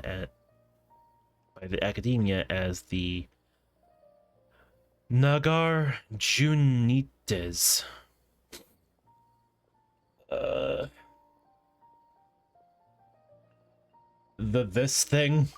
Nagar. No, I shouldn't say it like that. People might take that out of context and they'll be canceled on Twitter. Though they seem like legends to the average person, they were once a Darshan of the academia,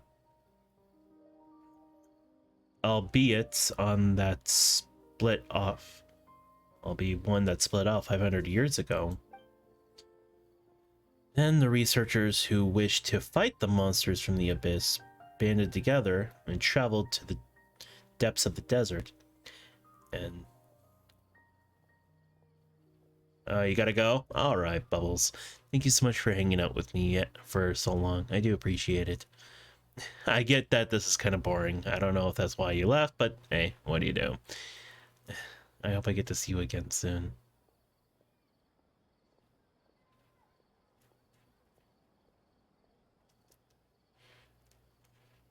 The organization comprised the people who stayed there in the end. I sleep well. That said, it has been many years since they've been branched off further and further from the academia. They even seem to have developed their own academic traditions.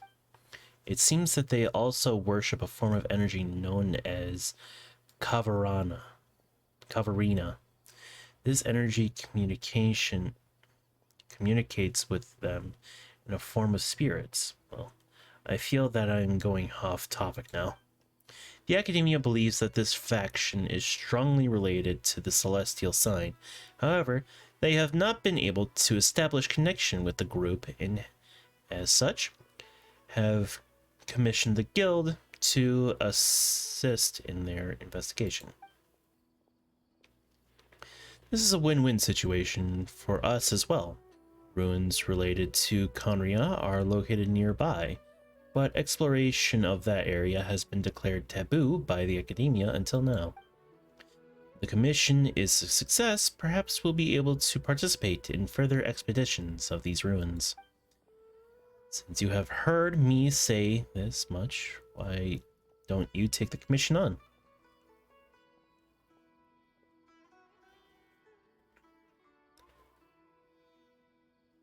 Well, since Conria is involved. So, after all that, it sounds like we just need to look at those whatever whatever it is, right?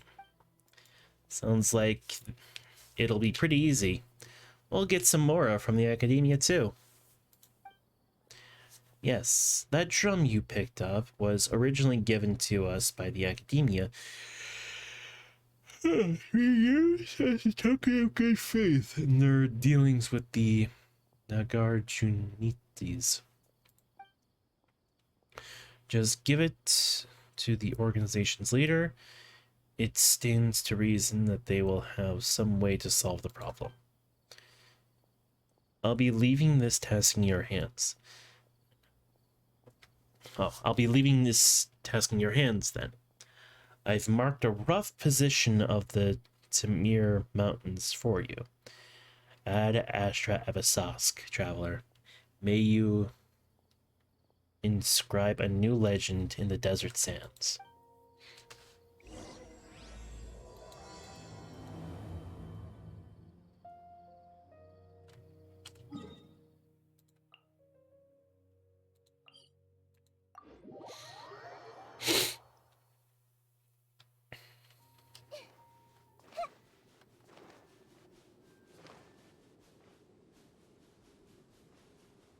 Hey, Sealy. I'll worry about those later.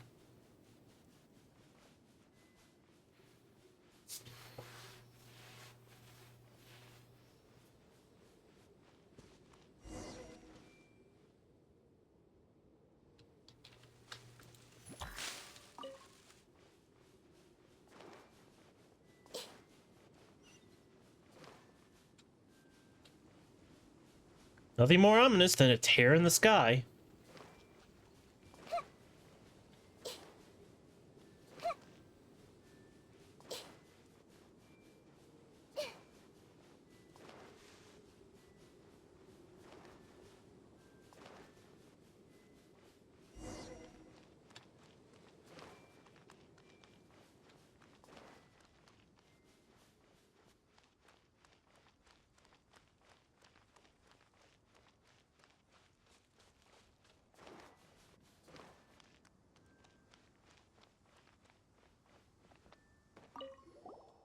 Who are you? You guys don't look like tribespeople from the desert. More like adventurers from faraway land. But no matter who you are, this is as far as you'll get. Please go back. We've been commissioned to come here. Commission? What commission? As far as I know, the Academia of the Rainforest has declared the area a restricted zone. Why would there be a commission? We were commissioned to investigate something up in the sky that looks like bad news. The sign of... what was it again? The sign of Appa Osha? Yep, that's the one. Wait, did you come... how did you come to that... its name? Catherine of the Adventurers Guild told us. Hang on a minute, didn't you mention the correct name just now? Since you know the sign of Appa Osha, you must have heard of us Shamania, right?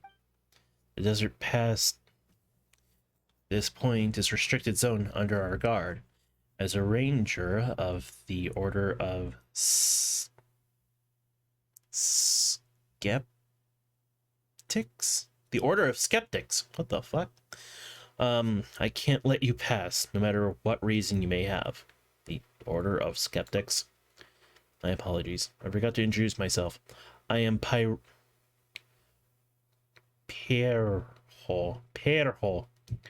a member of the Order of Skeptics, in charge of guarding this place. Order of Skeptics? Paimon remembers that Catherine told us to look for the Najar Juistis or something. Looks like Nero isn't the one we're looking for. It's just a fuck, I don't get... no, I don't know. It's a different name. He's a hero who fought against the Dev monster alongside the divine bird's heir. He gained divine power through the rite of Chinvat and put on the end of calamity. Why names? How dare they call such a great hero our first this by his given name? Oh, jeez. Why am I telling you outsiders this? Are you two spies from the academia? We're here because we accepted a commission from the academia. The academia folks have been reduced to hiring some no-name adventurer to do their dirty work. Cowards, just as I thought. I thought they might send some I don't know, over at the worst. An oversight on my part. Paimon doesn't expect you to have such strong opinion of the academia. Of course, Lord Nasuria has said that we wouldn't have been reduced to this state if it weren't for them. Wait, so you're here to gather intelligence after all? I've revealed more than I should have. Anyway, please leave if this conversation continues. As unwilling as I might be to do so, I will have to end you. What? Are you the one who couldn't resist blabbing? Why are you putting the blame on us? Also, there's no need to be rash. Oh, right. Traveler, show Peyror the token that Catherine gave us. He'll know what's going on once he sees it. Token? This had better not be some trick. Did look? Told you wasn't lying. Yeah. What's a Chevy drum? You call this a token? Did Catherine mix things up? You guys didn't think you could bribe me with such a small thing, do you? Leave now or things will get nasty. Do you understand? Bring it on. There is no escape. Hold the line. Cascade.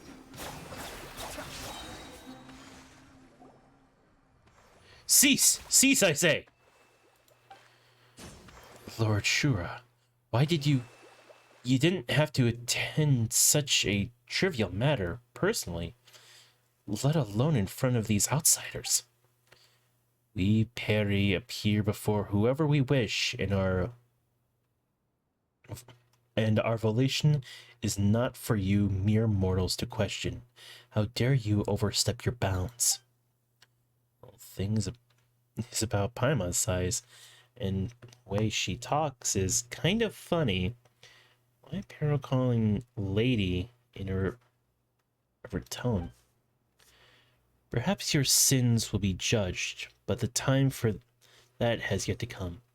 The two of you over there, as envoys of the academia, it is only polite to state your names first, no? Yeah, we should have introduced ourselves first, but that high and mighty attitude of yours is... My words and actions are not contrary to traditions and principles of the Peri.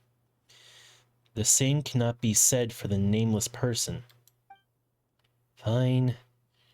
We're not nameless. Paimon is Paimon. She is Luna. We're adventurers who came here on a commission. We're here to look for the order of... We're here... The one who is an adventurer. Hey, we adventure together all the time. I need to only know your names. You're either trivialities your trivialities do not concern me. However, as for that drum, that item has a profound connection with us Pari, and is not something that you mortals should possess.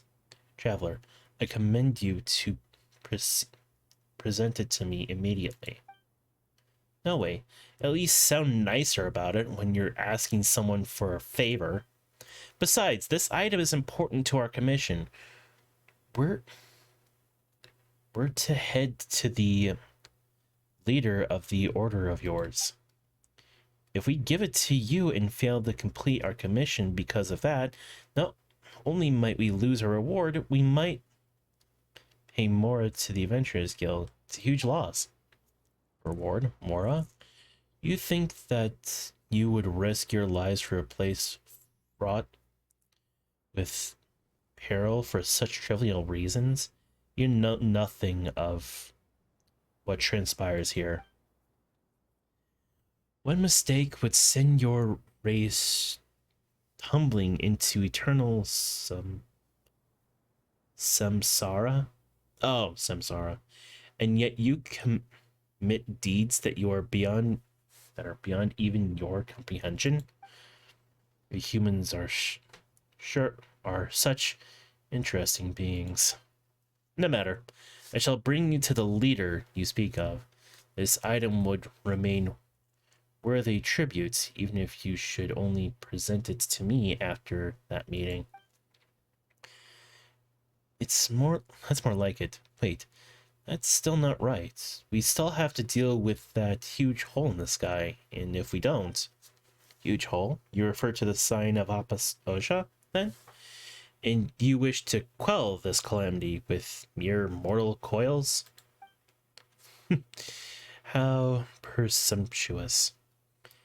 It is the duty of us Pari to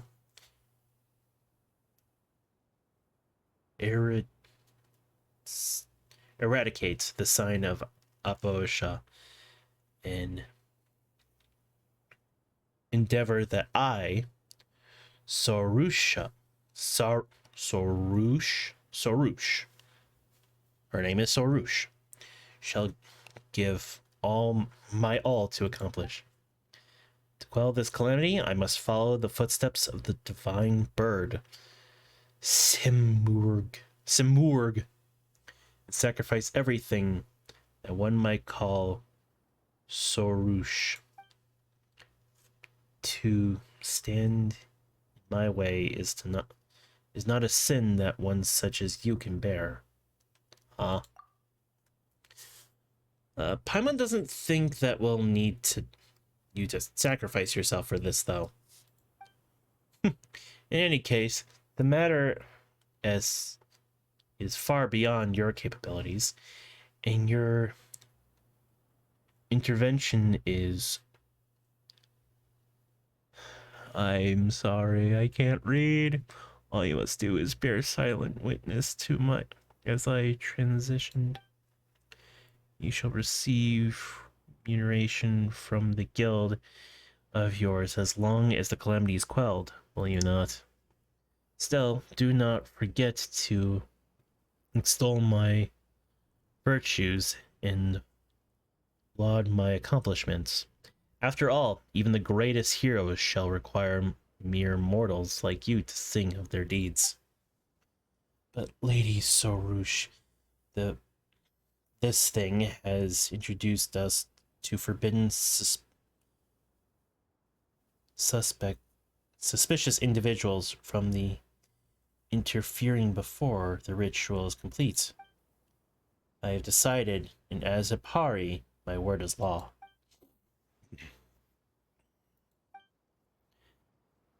Alright, follow me. I shall take you to the leader you spoke of. But grid yourself all the same.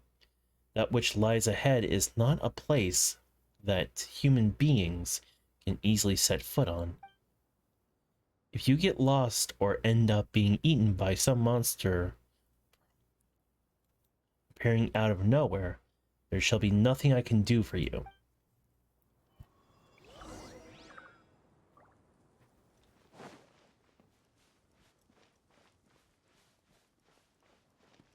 Yeah, she is annoying.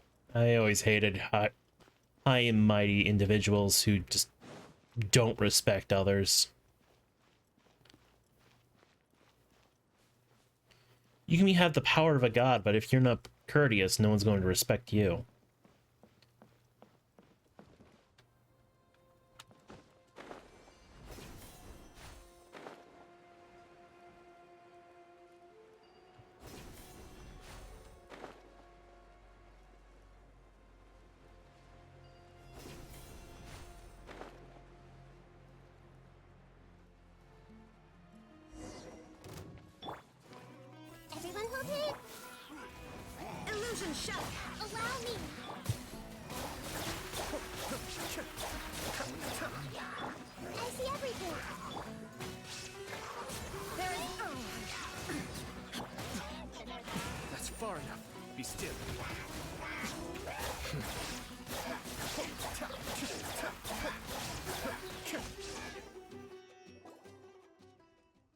What do you mean, Dev?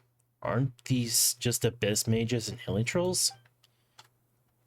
To think that you so easily defeated the rampaging Dev, your strength is most radiant indeed. Consider me impressed. Though there are still quite a gap between you and us Pari, the sight of you fighting valiantly reminds me of those humans of legend who once fought alongside us. I have decided, then, you shall have the honor of being my Yashnapati. I don't know. Paimon doesn't doesn't know what that is, but coming from you, it can't be anything good, really. Do you not have such things among humans? Scribes and the like. Oh, strategists, scribes, and the like. Those who exist to praise the hero whose stories they exist on. Neither of those jobs are what you just described. No matter how great the hero, their great deeds must be recorded and sung of by others. If not, the same fates that befell ancient heroes shall befall them also. Though they may have loved violence and conflict, great deeds are still great deeds, and they deserve to be remembered. Alas, those who loved conflict would be consumed by it, and once they had slain each other, they were all lost. And because there was no authors or poets to tell their deeds, once all who had lived in such times were gone, their works forgotten to the last. I will not be like them. My great work shall shine so gloriously that the world itself will suffer great loss to not know of it. Thus, I shall not give you permission to record these. I shall now give you permission to record these deeds. Rejoice and give thanks, for this is not a grace that few receive from a Pari. This all sounds very complicated, but basically, you just need someone to tell you how awesome you are, right? Not interested, thanks. That's right, there's nothing worth bragging about with you. You just look kind of cute, that's all. Your refusal is futile. Orders given by Pari are absolute. What are you gonna do about it? Fly around? What do you mean cute? I am valiant, heroic. Wherever the case has been decided, fret not, you shall be free to do as you please once I have sacrificed myself to restore the pure skies. Till then, you shall witness my valiant form. Sure, even if I can't see it.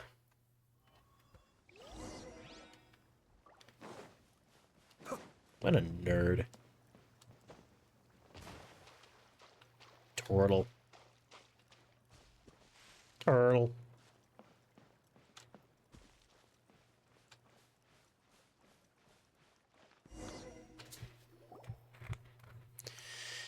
Path here is now dotted with gray crystals. When I last left it, it was not yet so. Gray crystals mean the crystals we're seeing everywhere? Paimon had her eye on them for a while now. What are they? Gray crystals from remnants of black fire embers, proof that this land has sacrificed great calamity. The black fire? Indeed. I'm sure that you have heard of the great catastrophe struck long ago, when dark fire rose from beneath the earth and scorched the land. Dark fire opened a bottomless hole in the land, and the demons of Dev that crawled through that gap nearly turned this into a lightless realm. The Abyss. They're talking about the Abyss. Through the gap was, though the gap was blocked by a great tree, the dark fire's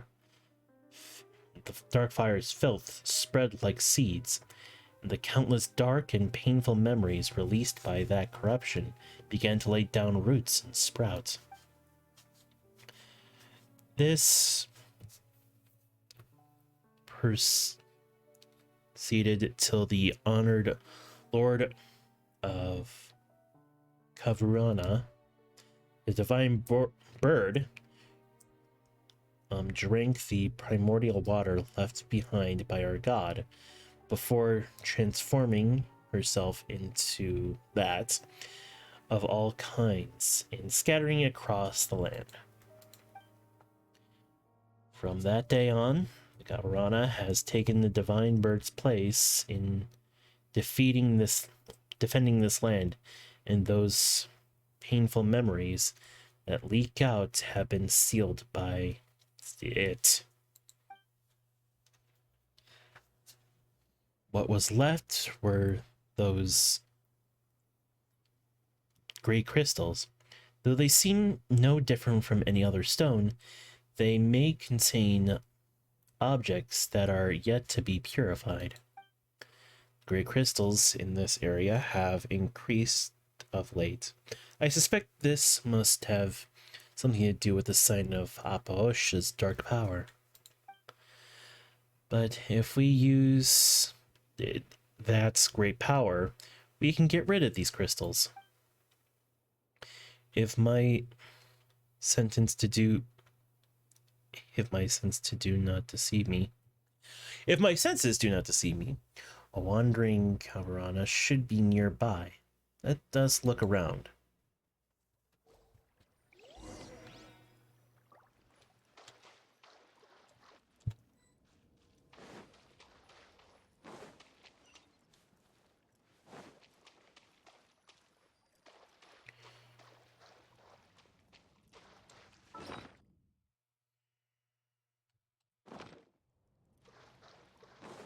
Ah, you.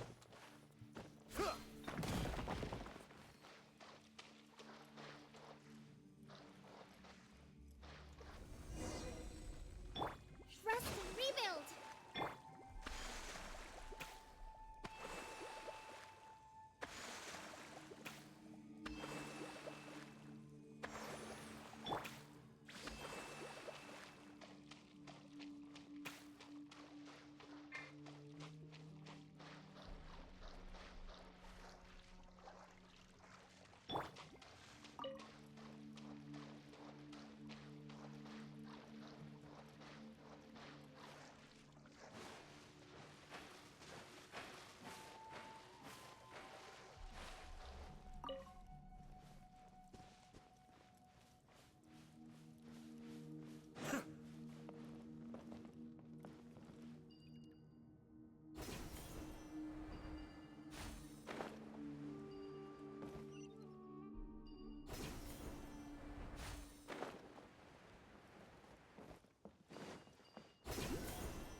Lord, Kavurana's envoy, you have returned. Though it has taken much work on my part, the analysis of the documents regarding the right of this will soon be complete. According to my research, we need only collect all the great songs of Kavurana's next, and your great work may then be complete. Wait a moment. You two are... Do not fret. They are Luna and Paimon, my newly chosen squires, and her companion. They are here to witness my great work. Hey, now, Paimon hasn't agreed to that yet.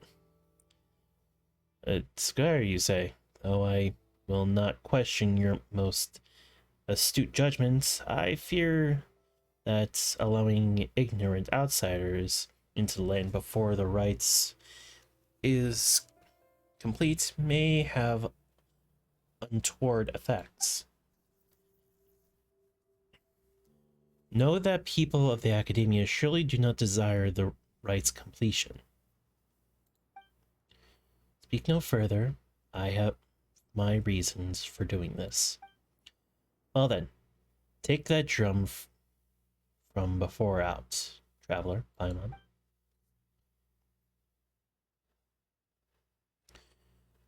The drum. A Corybantus, you say?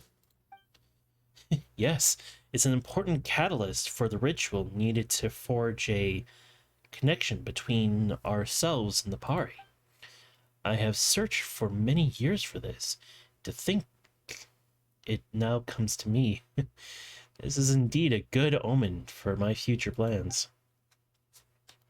It'd be good if the fates will also be with me when I lead the order of the skeptics to throw down the Academia and burn their house of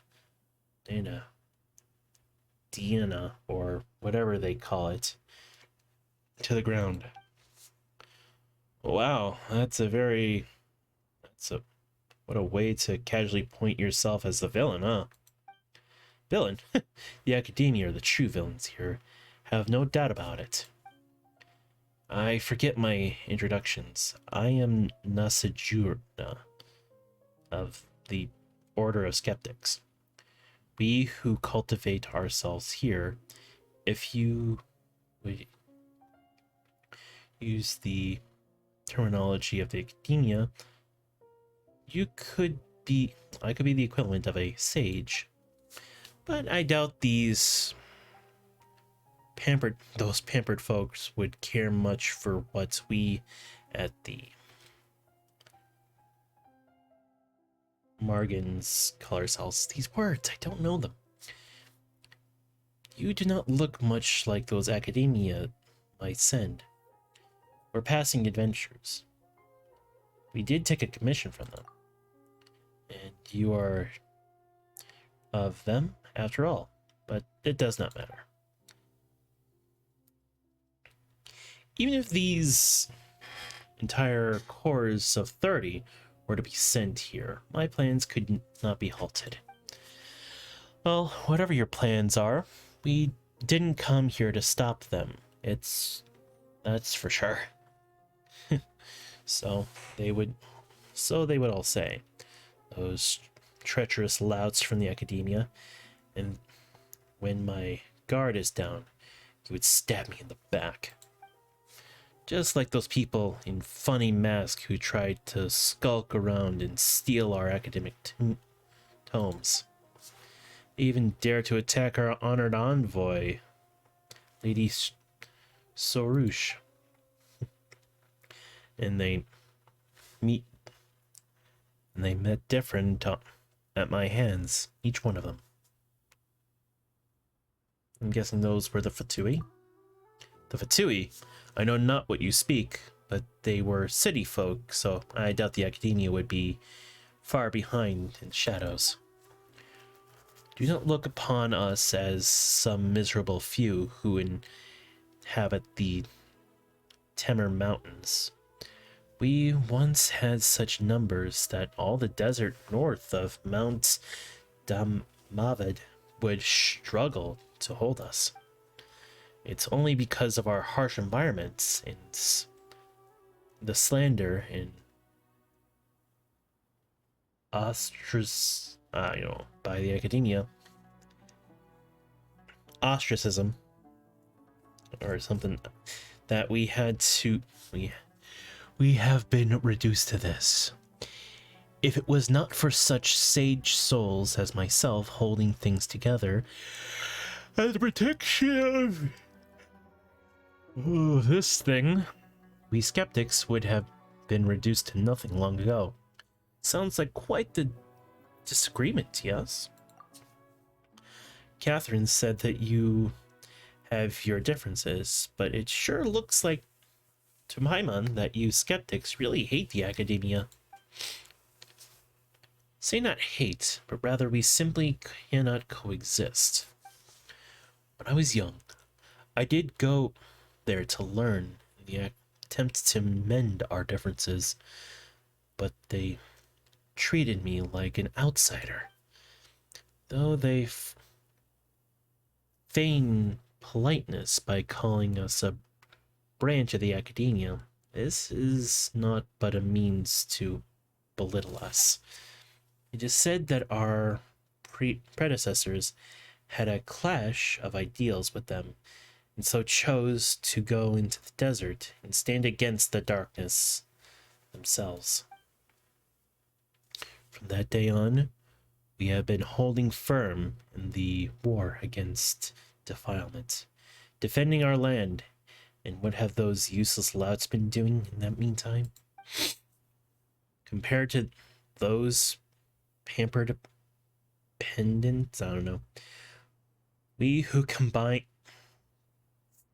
through word and combine thought, word, and deed far better deserve honor for our wisdom.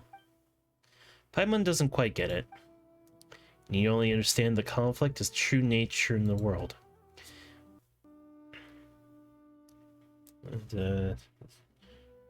True. Dari is the true way. It is the struggles for supremacy that have kept this world alive just as surely as the sky does.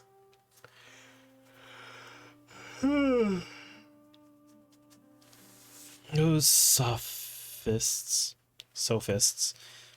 in their fancy darshans believe that the fates of all their inscribed in the skies, this is the supreme wisdom of truth.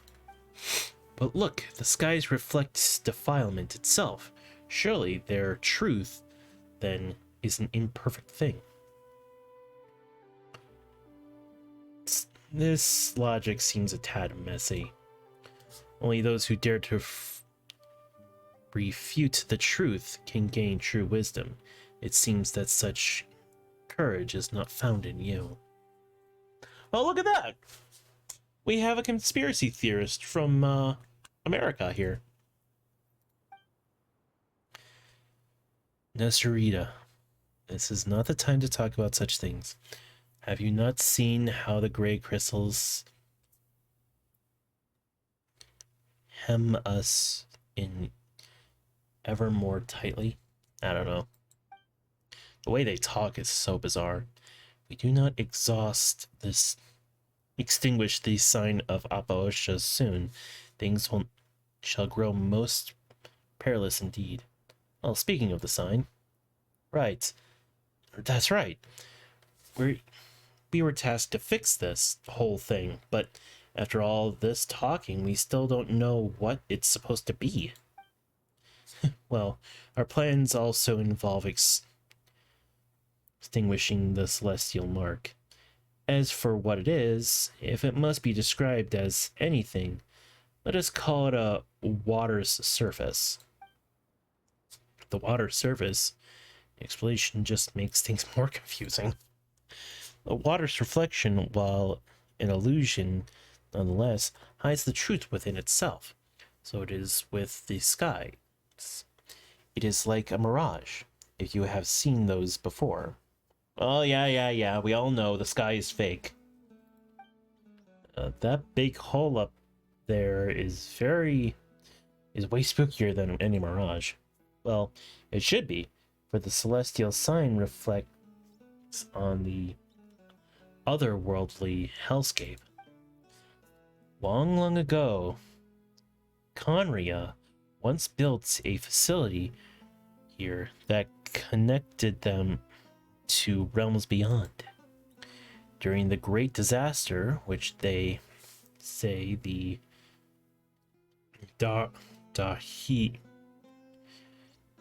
Dari started, monsters swarmed from the very facility into the nations of the world. The monsters tore open a great rift that came to be called the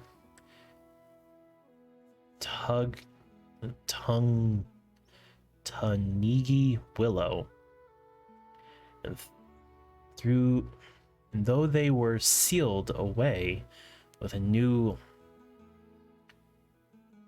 vein of the ancient tree, this mysterious sign appeared along with that. What the sign reflects is that which lies beyond the dark rift, and though the monsters cannot enter Teyvat through that illusion, it nonetheless radiates corrupt energy. They say that our very first person extinguished the strange sign together with the Pari, but as the power of impuring has strengthened over time, this ancient symbol has appeared once again. Should we leave it, who knows? A hollow may truly re-emerge one day, and that ancient war will be reenacted. In truth, it might be interesting to live in such an exciting times. But no, that wouldn't be interesting at all. It'd be a disaster. It matters not. Samur drank from this left behind by our god, transmuting herself into limitless energy. As the heirs of the divine bird, solving this problem is the mission of we Pari have. I, Samur, Sarush, not Samur, Sarush, will surely leave behind a work great enough to be her equal. Of course. Your envoys and we, the Order of Skeptics, shall surely help you see your duty through.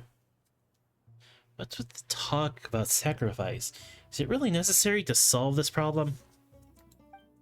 Well, in truth, I do not know. All Digimons regarded the sign of Apaosha have long been lost, and the traditions and rites surrounding it have also ceased to be passed down. If it had not been for me constantly looking up with documents were left, there might not have been any more left to know the right of this existed at all. According to my research, the Pari are the descendants of Samur, and should therefore also have the power to transform into energy to purify the land. And would you not say that a grand sacrifice to save the world on the part of the divine bird's heirs very much suits our order's style? But that's so haphazard. The sacrifice you're talking about doesn't sound like a small thing either. Why aren't we thinking of other ways to solve this issue? I'm sure there's got to be some alternative, right, Chowder? There's always been this. It's always been this way, right? Yep. I already said that you need not interfere. Simply witness my sacrifice. Witnessing my sacrifice will suffice. It is something worth celebrating, that we, Pari, should sacrifice our lives to purifying the earth.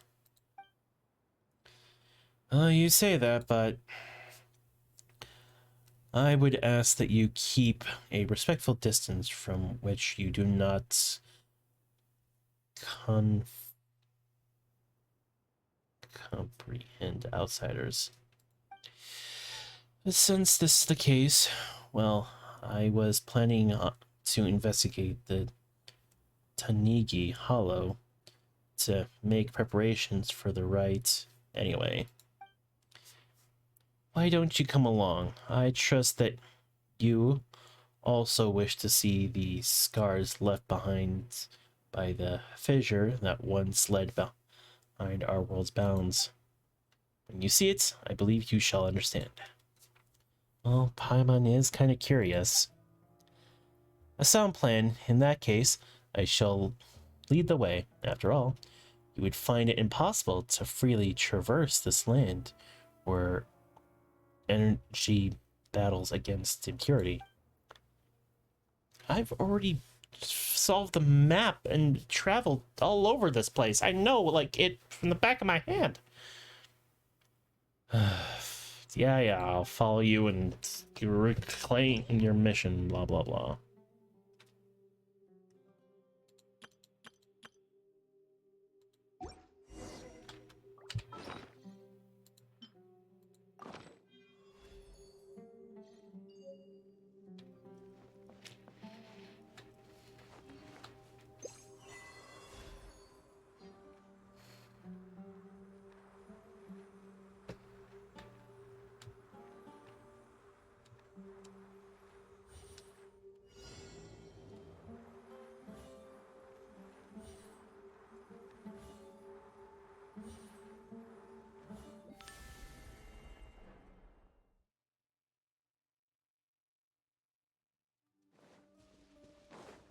Huh, so I had to be a certain distance away, huh?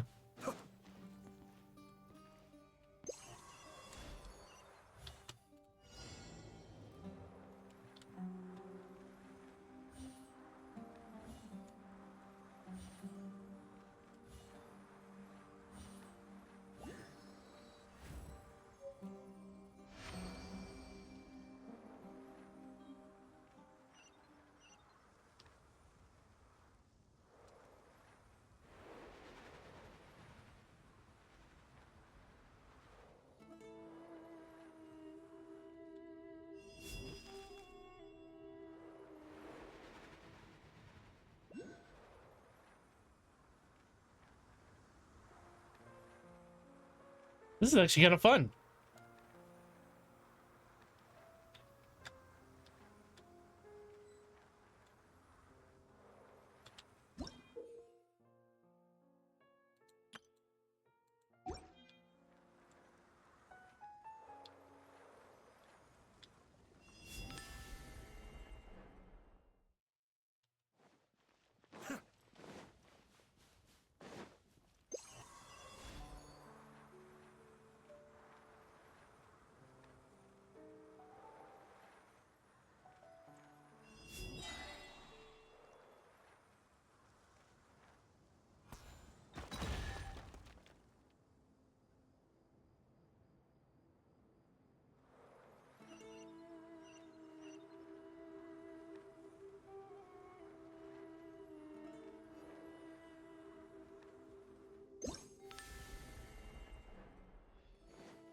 Huh.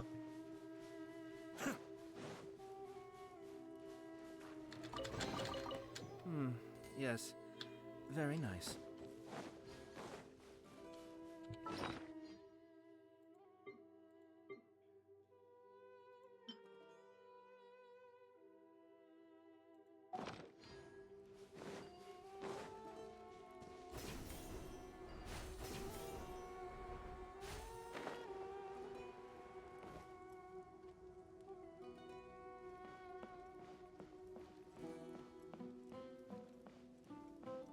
You know what?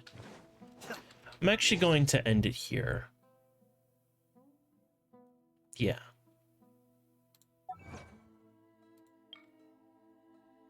Yeah. So, yeah. That's gonna be it for now. It's only been 3 hours, so, yeah. One, I'm getting tired of reading, and two, I'm also very hungry. So, that's why.